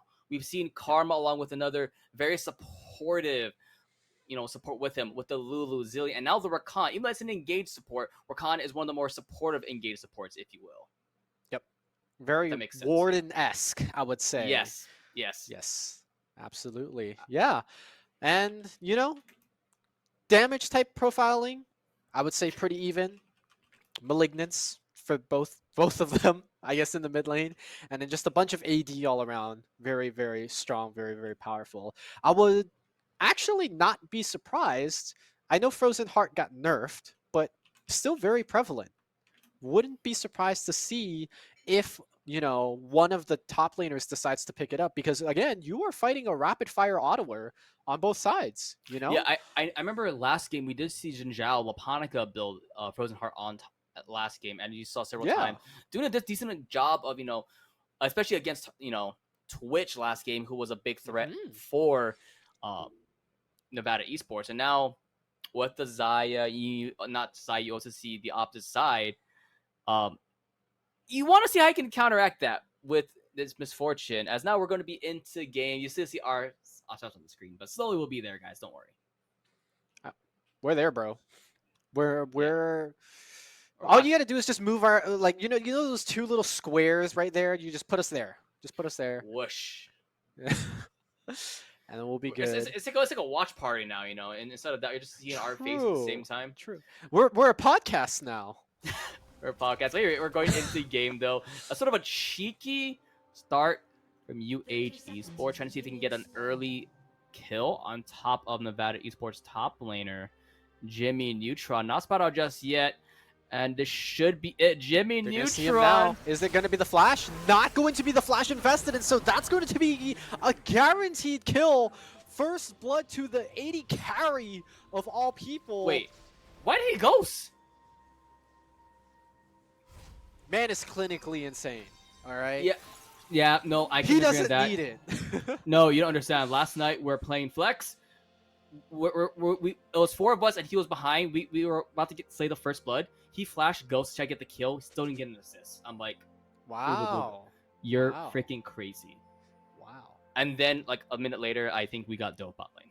I think that was to warn you of what was to come today. Because now he gets to start lane with a long sword, you know? So True. maybe he was practicing it yesterday. We'll never know. What we do know is, you know, because that was a full 4 assist 1 kill type of thing, everybody in UH is going to start with a little extra gold in their pocket. A little bonus is Laponica is actually going to start with a little bit of lavender stacks too because of that kill, which does make the jungle clear just a little bit faster, if anything. It's not going to be extremely significant. It's more of a trickle-down butterfly effect to happen later. But you can already see the same patterns coming out for that top side. King Ney stacking the wave, hitting 2 first, denying Jimmy Neutron from getting anything. And yeah. Do you think we'll see King Ney go for that cheeky invade onto the enemy topside jungle again, or should he stay in lane? Because last time he lost a lot in that top side when he did go for that invade, blew his ghost along with, you know, just losing so much EXP and farm that lets Jimmy Neutron get a 2-level lead early on. So will that happen again, or you think he'll just stay in lane and try to abuse his early lead? I think it's always a hard thing to ask because usually when the top laner goes into the enemy jungle, it's to take the closest camp, which is either Gromp or Krugs, depending on where you are. But to be honest, I think he's been playing the lane very well. He's very good with his spacing. Like we saw, he was just at the edge of the counter strikes of game number 1 as Jongsu gonna get rooted up, taking a little bit of damage, is gonna chug his first potion. But look at that. Oh, okay, God. well, might have caster cursed him. He just tanked the tower shot. Turret OP, I guess. Yeah, he's gonna get pillared too, so that's gonna be another cancel. But Maokai lining up with the misfortune. Are they gonna get a root off? The answer is gonna be no. Ignite on Unician ticking, but going to end. And that's 3 summoner spells burned on the side of Nevada Esports Blue. And Ooga Booga's ghost come back up too. And I mentioned in game 1 and 2, this man is so damn aggressive with his ghost usage. So, Oh yeah. since it's up, you probably see him go in on top of Judge Odin, Ghost Flash, and try to get a root on top of him if possible. As mid lane, Mantra Q. I love Karma. I actually, no, everybody's talking to me. They're like, oh, Karma's so broken, Corki's so broken. No, I think that item that they both build. Oh yeah, Malignus is annoying. Dunkel walking in, seeing if they can get anything, but Oh, they got a ward. they did get a ward. That's 1 CS. Oh, but I'm not sure Laponica was spotted out by any vision at all. He should be fine and dandy. But now he's going from the behind. So maybe a dive attempt coming from UH Esports. Yeah, they're going to have to juggle this turret aggro. It Oh! is going to be the Belveth going first. Is going to get out in the nick of time. Double kill here. More snowballing for this Xayah. Already going to be so Henry, good for this spot lane. I'm not sure if you saw that, but he tried to W on top of, I believe, the Belveth, twisted advance on top of Belveth to try and, stop the dive a bit. But Rakan got the double grand entrance on top of them, which pretty much sealed the deal for UH Esports to get that double kill for the Xayah. So a little bit of unfortunate timing from Jungsu there, but so good for Xayah and Rakan. 3-0-0 for Ooga Booga. Now let's see if he can maintain this lead. 18 CS up, 3 kills up, and it's going to keep on going further and further as he's building towards that Kraken Slayer. Yeah, he already has 2 components of it completed. That is 2,000 gold of items in his inventory. And we are 5 minutes into this game. The gold lead is literally 2k, and it's sitting in his inventory, sitting pretty. Yeah. King Ney, though, caught between a rock and a hard place with the frozen pillar, is going to trade 1 for 1. That's the best case scenario there for him because he could not get out. I feel like he out of the turret at one point as well, which is so unlucky. And now for once, the grubs were spotted being taken on the Yep. top side of the map, but Unison is here though. But another, we've seen every single time, the team that gets the early grubs wins the game.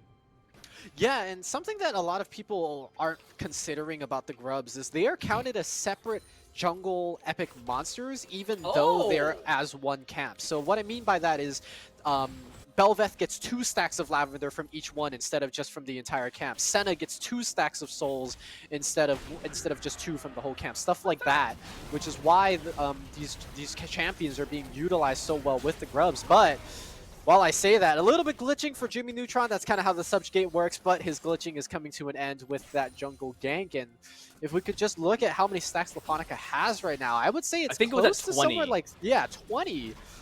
Which, you know, with the grub take and with those initial kills, that's literally like 12 more or 8 more than what the Belveth should have, which is, you can see that snowball effect taking in place now.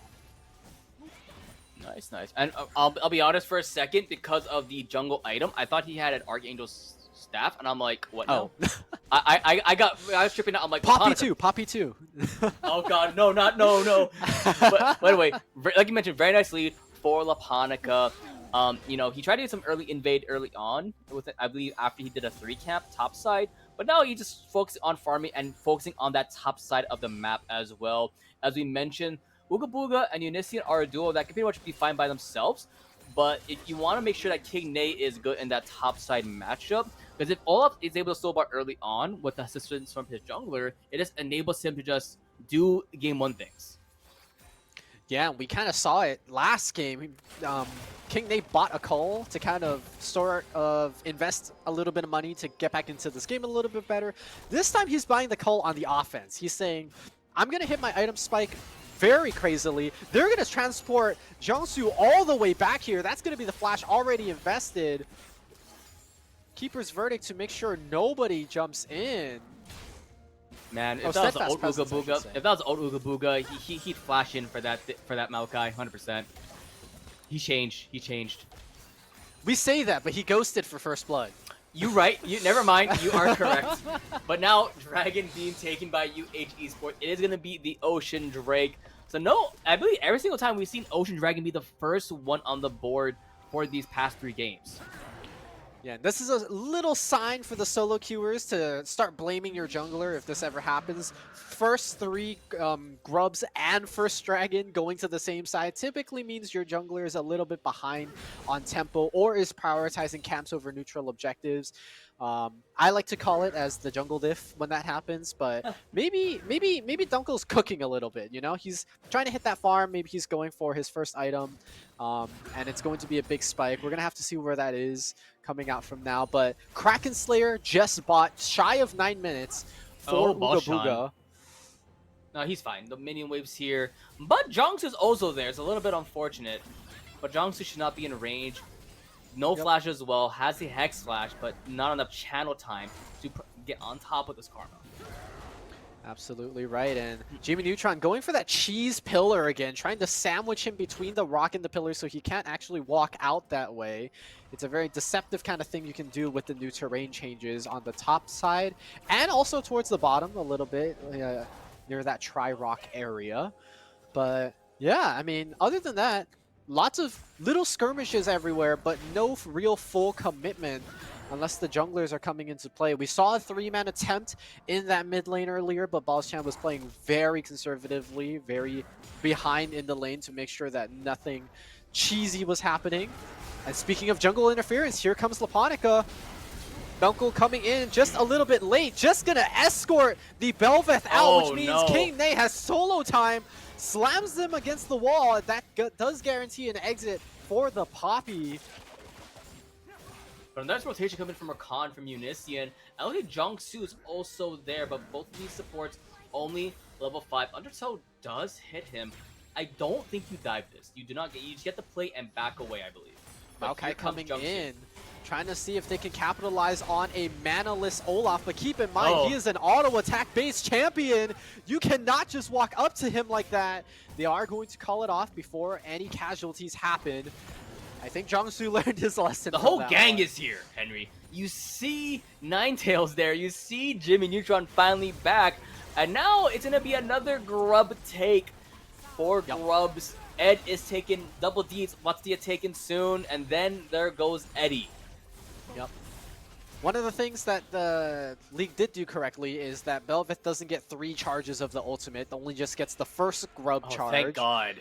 Otherwise, that would be a really, really long void timer. That would be 3 minutes. And let's be real. It was probably for like PBE that was a thing. Then they were like, oh wait, this is broken. We're gonna patch that. The top lane though, nice flash. The quickness. Nice flash. Nice knock up. Nice undertow. Nice everything. Flash. I'm not even sure if that was needed. I think it's undertow hit. Booga Booga showing there, but but they do secure the kill. They do shut down Jimmy Neutron. 1 and 5 only has a silver. I don't even know what it's called. Silver something axe to his name.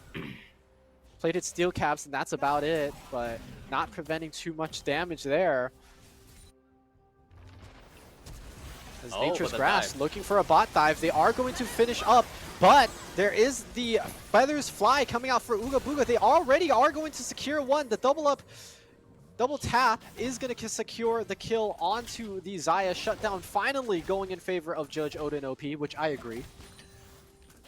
Oh god, Judge Odin OP, man. I have not played Valor in a hot minute. I should probably just pick it up again. I have. I'm Iron. You sounded so depressed when you said I have. Oh my god, you sounded so depressed. Are you okay? Valorant. Blink twice, Henry. Blink twice. Leighton, wait till you hear I've been playing Overwatch too. Oh, condolences.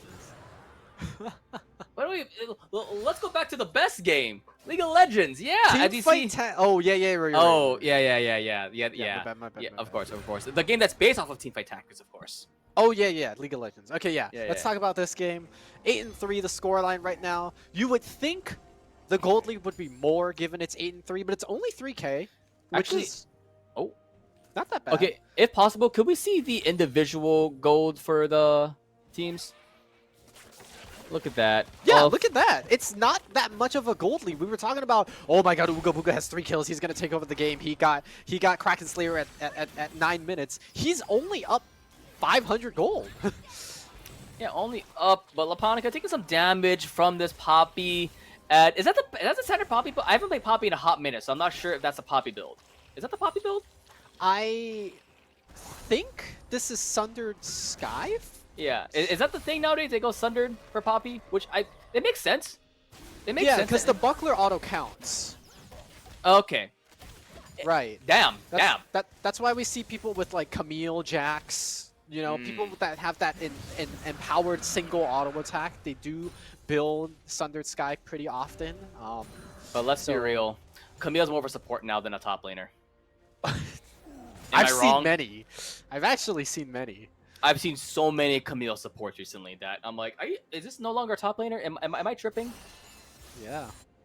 None of that here. No cheese going on. Thank goodness. Nobody's going to fall for it. Nobody's lactose intolerant enough here in this lobby. Real. But Henry, it's another Chemtech soul, Rift for these squads, similar to how game 1 was. And now we see Poppy hovering towards that boss side, but Herald was started by UH Esports. And with how low the top side turret is, this could be potential spawn it there when possible. As Unician is looking towards that mid lane, trying to get some vision, trying to see where the Poppy is. I believe Ooga Booga's taking the jungle camps. Oh no, he was just getting some vision, I guess. I'm not too sure. Not sure. But Belveth's Endless Banquet timer was about to run out. You could see a little bit less than 30 seconds on it. Regenerates it back to full. When you, you cheeky devil, Unician, you did not just cancel Jongsu's back like that. You know he had to. Yeah. Slowly but surely, not sure what's happening, but top side, it looked like the Undertow was doing so much damage on top of Jimmy Neutron, but Douglas here talking about his homie, but a little bit too late on that regard. Just making sure there's no dive potential here. As top side, there goes Laponica as well. So this is going to be a 2v2 coming up. Subjugate invested, going to be the Keeper's Verdict away. That was beautifully played No entry for the Belveth, and what resources Kingney thought he had was immediately evicted from the top lane. That was a And home that run. is a huge shutdown now for that Trundle. Seeing if he can match with this Belveth, though. Does have the Conqueror procced up. Is going to flash forward. Is going to get the auto. Is there going to be a shove? No! Going to deny the dash away, and Dunkel is going to slam Dunkel on this Belveth. An interesting interaction. You saw the E coming in from the Poppy, but with the Bloom right over there, it looked like it sort of cancels each other out. But yeah, we're here now. As now the gold lead is only 3K in favor of UH Esports. It's not as big as the last couple of games have been. Where at this point, near 16.5 minutes, it's like 5 to 7K advantage of one team. Triple the amount of kills on one side. It's a lot more tame. Both teams know that this is, their playoffs hopes and dreams to stay alive. Loser of this, their season is over. You winner of this, you face off against the best of the West in SJSU as Twisted Advance comes in. Nisian locked under tower is going to finally be able to get out of there. Judge Odin canceled like 3 auto attacks and was not able to get that cannon. I was very sad as an AD carry player, but, just going to be farming it up. And we have an interesting situation here. Subjugate going to be used. Ragnarok in response. Dunkel in the vicinity. Kingney is just going to continuously get drained here. Undertow's not going to connect on anybody. I don't think he picked up that axe either, so it's going to have to be a flash as he waited for that cooldown to cycle through. Just the threat of the jungler being here meant so much. Speaking of the threat of the jungler's presence, they are now aware that Belveth is in the area. Rift Herald is going to get procced here just to take down that bot side tower. It is going to charge onto this outer, which is a little bit of a waste considering it has less than like 500 health. Yeah, a little bit of a waste there, and now it seems like they're going to push further and further. Package, drive it. I believe it's up. Ooga Booga's driving it. What the heck? He went for the knockup onto the Maokai. Is it going to be worth it? Heal going to be invested. That's going to be the bullet time. Kicks 2 people out with the Keeper's Verdict. That's what you said. Teleport package. It is going to stop Unician in his tracks. Is it going to mean anything? Gleaming Quill with a little bit of a heal. Oh! But look at the knockup. It's not going to come in time. Ninetales now has to fight off 2 people. Does finish off 1 with the Missile Barrage. Is it going to be more? Malignant says no from the Karma. Dunkel flashing in. Tethered. Going to fall to Bolchan. If he has anything to say about it, he's going to even it out. Is he going to walk out cleanly?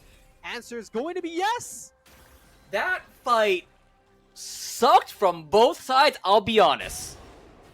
Why did the AD carry? Why did Ooga Booga was the one inside the Herald? I swear to God, I've seen so many times, but no, here's another fight. It's Dunkel versus Karma. Here comes the Maokai. Flash in. It's kitty time. He's meowing all over him as Balshan is going to drop down to the graveyard. Oh. And what? I have no comment. At top lane, and a tower dive! What is going on? Guys, this is not a show match! What is happening? Oh, that's going to be a cancelled dash here. Oh! That's going to be a cancelled entrance from Unician. Nature's Grasp up again. Who are they going to give it to? They're going to give it to the jungler. Of course they are. That's going to be a dragon here for Nevada Esports Blue, as free as can be. I have no words. The tides have turned. Yep, it's a high tide now, and the high tide is definitely not in favor of UHE. The momentum this game, it's still very close, but you can feel like the gears are turning, and it's slightly going in favor of the Nevada Esports Blue side. But yeah, like I said earlier, like, why is the AD carry the one that's using this Herald to get into the turret? He shouldn't have been the one to do it, because when he didn't lock into that Maokai, he was so close to the enemy team that he was forced to blow his flash, forced to use his ultimate immediately when that could have been used for other things. And even then, the ult was used backwards. So a little bit of a miscommunication of who should be the one to use the Herald charge. Wanted to get more value, but Icarus flew too close to the sun there. Ooga Booga pays the price for it. And that fight was definitely back and forth. Both teams just playing catch with the gold lead. The ball is in UH. I know. No, you get the lead. No, we're throwing. No, you're throwing. Oh God, Malignant, Oh by the wow. way. Oh wow. Malignant's Cosmic Cosmic Drive Drive. completed for Yeah. that Karma. Yeah, just pointing it out there. 2 full items. With Ionia boots. And here we go again, the 20-minute Baron, the iconic UH special. No words. I believe they were seen wording that tri-brush. That's about it. As Unician, it's just easy peasy, lemon squeezy. You secure it, it's done. That is an extra 1,500 gold, 300 apiece for everybody's pockets. There were objective bounties earlier on the side of Nevada Esports Blue. You can kind of see it in the scoreboard above. 6 scrubs to 0, 1 Baron to 0, 2 dragons to 1. So Aponica prioritizing those neutral objectives while Dunkel prioritizing those scrappy fights. And both junglers, I'm going to admit, are doing pretty well at what they committed to. Oh, the flank. As I say that, though, Unician's going to go on and engage. Judge Odin OP is just immediately popped. Feathers fly, but they're not going to secure anybody. And now Ooga Booga has no way out to deny any of the damage. Follow through here with the Maokai, but no follow through with the rest of the team. And now Jongsu, I think, is just left for dead. Is he going to flash out the answers? No, he doesn't even have it. Balls-chan snipes out Ninetales with another Mantra Q, and now Dunkel just left on his lonesome, on his side of the map, mind you. He's not going to be able to get anything done. TP coming in from Jimmy Neutron just to back. Oh no, he was getting clapped by King Nate in the top side. I feel like he's trying to, yeah, like you mentioned, get away. But what just happened, Henry? Like you mentioned King... Ooga Booga likes to use his spells aggressively, and in that regard, it was bad in that output. The Feather Storm used to aggressively try to get a kill on top of Judge Odin, and it let Dunkel and Jongsu just do work on him. Like, he had no escape after that. Yeah, I think Ooga Booga was trying to aim it so he kills Jongsu, which means they could continue the fight, but that's kind of your only escape mechanism as a Xayah. We don't have Gale Force anymore, so thank God. You're going to have to live with what you have. And if it wasn't for the, the good disperse that UHE forced Nevada to spread out to, and then the ability for Balls-chan to play cleanup crew with the tail end of that fight, that could have gone a lot more disastrously. Oh, yeah. So... But now look at the build for Misfortune, though. Especially if he's able to get a full-on, full channel bullet time. That can do so much damage, especially against these shields coming in from Unician, from Balshan, from Kigne. If you get a full charge and it hits everyone, that is pretty much the win con for Nevada Esports at this current moment. It is exactly what they're going to need. They're going to have to milk that 20% crit chance on each ulti wave to the best of their ability. But Unician, a little bit cut out here, uses the Blast Cone, actually dives it into Ooga Booga. Going to have to use the Feather Storm as an escape mechanism for the first time in 3 ults, so props to that guy. GG. But even then, the quickness is used as well, but at the current moment, 30 seconds left until this Drake spawns. Quickness should be up by a little bit after Dragon spawns, but it's close. No Feather Storm, though, will be available for Ooga Booga. Flash and Ghost will be available, but he has to play this very smart to make sure that neither Jongsu or Dunkel can get on top of him. It's going to be close.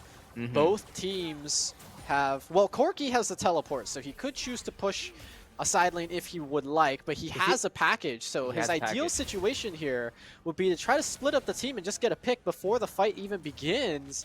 That gives them a numbers advantage heading into the pit. Dunkel pushing the aggression here, using that Sundered Sky Buckler proc. Not going to get too much from it. Ninetales got to watch the timing of that package. Could wear out very, very soon. Watch Unician. He has the quickness, the grand entrance, he's going in! On the flank. Not going to find too much. Bullet time is going to be good, but he's going to die because of the Olaf just onto him. And poor management of the backline is going to mean a clean ace, except for the jungler. 5 for 1. They're calling the game. Yeah, look at the timers right now. There's 30 seconds for pretty much almost every member from this Nevada esports side. This could be the game-winning push for UHE. They're calling it here. 15 seconds on Judge Odin and Jongsu. First Nexus Tower down. These 6 scrubs are finally paying off. UH Esports moving to the grand finals for Mountain West CLoL 2024 season. Name a more iconic rivalry in the Mountain West Conference. San Jose State University versus University of Hawaii Esports. Time and time again, these two squads duking back and forth. But for the most part, it's always been SJSU, and for once, UH is the higher seed. Can this be a change of fates? But Henry, we finally saw it. The win. It took a bit for UHE. All of us thought it was going to be a 2-0, but instead a 2-1 victory. It was a victory nonetheless, but a very messy one. I'm not going to deny it. Before 18 minutes, you could roll the tape back as many times as you want, and I still, honest to God, believe either team could have won that. Both of us couldn't believe it, you know? Like, yes, it was a 5-for-1 fight. We were not expecting the game to just end right there, you know? But those types of team calls, those types of, you know, what's it called? Initiative, that bolster of movement. That is exactly what you want to see from your finalist team. And SJSU, they got 3 games of sample here to work with. They saw some of the weaknesses that UH has, but they also saw some of the strengths, and that's going to be a little bit of the research that they're going to have to do for the next couple of weeks. Yeah, I'm pretty sure that right now SJSU is like, are we doing our VODs so they can't watch our stream anymore, so they can't take notes, leak the VODs real fast. Take ours down now. take the VODs down. No research. But yeah, that should be a very exciting matchup for the grand final. Like I mentioned, that there is a lot of legacy for both of these programs. A lot of back and forth, sort of rivalry. It's been mostly Spartans on top, but hey, you never know. Things can change with new rosters, different players. Let's be fine the time Hawaii comes out on top. You never know. And earlier in the regular season was the first time UH actually took a series against SJSU. You know, the track record, we could pull up a graphic and it would look like 1-15 or something like that in terms of series. But, you know, the times, they can change. And not saying this is, you know, copium or anything, but we'll see. Yeah, and a fun fact for these programs have been for the past 2 years back and forth, it is just Unician and TT are the only returning members from that 2 years ago squad, Henry. Wow. The final 2 remaining members, and they're both in the bot lane, of course. So of course, you know, the 2 old men duking out in the bot lane while their top lane are scrapping out on the top side. But yeah, Henry, any final thoughts for this series overall and what to look forward to next month on April 6th? I think from a retrospective type of, you know, look at it, I was there for the 2022 season. I think Nevada has had a very beautiful glow up in these last 2 years. I haven't been much of a spectator of the Mountain West scene since I left coordinating, but very big glow up. I would say props to their staff, props to their players. They've obviously made the strides to improve, and it shows right here with a semifinalist performance. I mean, you had us at the edge of our seat for pretty much the whole game, so I can't ask for more of that. Thanks for providing such an amazing semifinal. And honestly, it wouldn't be rivalry without UH and SJSU in the finals. It's almost scripted at this point. I look forward to watching that when it happens. Oh yeah, it's always going to be a good game when there's these 2 squads. We have to wait and see. Like I mentioned, it's going to be a couple weeks from now on April 6th for that final. So a small break for both these teams to sort of relax a bit from these semifinals, do some more research, get some more games in this to see if this can be one of the best finals for the CLoL conference. Decide to see who goes to the main stage for CLoL overall. But that's it for now for today's stream. It's been a good one, of course. Special shout out to PogChamp as always for, you know, doing God's work, you know, doing the observing, the production, pretty much a little bit everything. I think he only missed 2 kills, so he also landed on overall. Yeah. So good off to him. And of course, you know, if you want to make the job easier for him, you know, there's actually just a link in Twitch chat. If you want to become a producer, a caster, an observer, you know, please help out PogChamp. He needs the help. He's doing everything by himself right now, please. But anyway, thanks everybody for watching. I'm Professor Layton. Of course, joining me as always has been Henry, and we'll see you guys next time in a couple of weeks. Have a good one. See ya.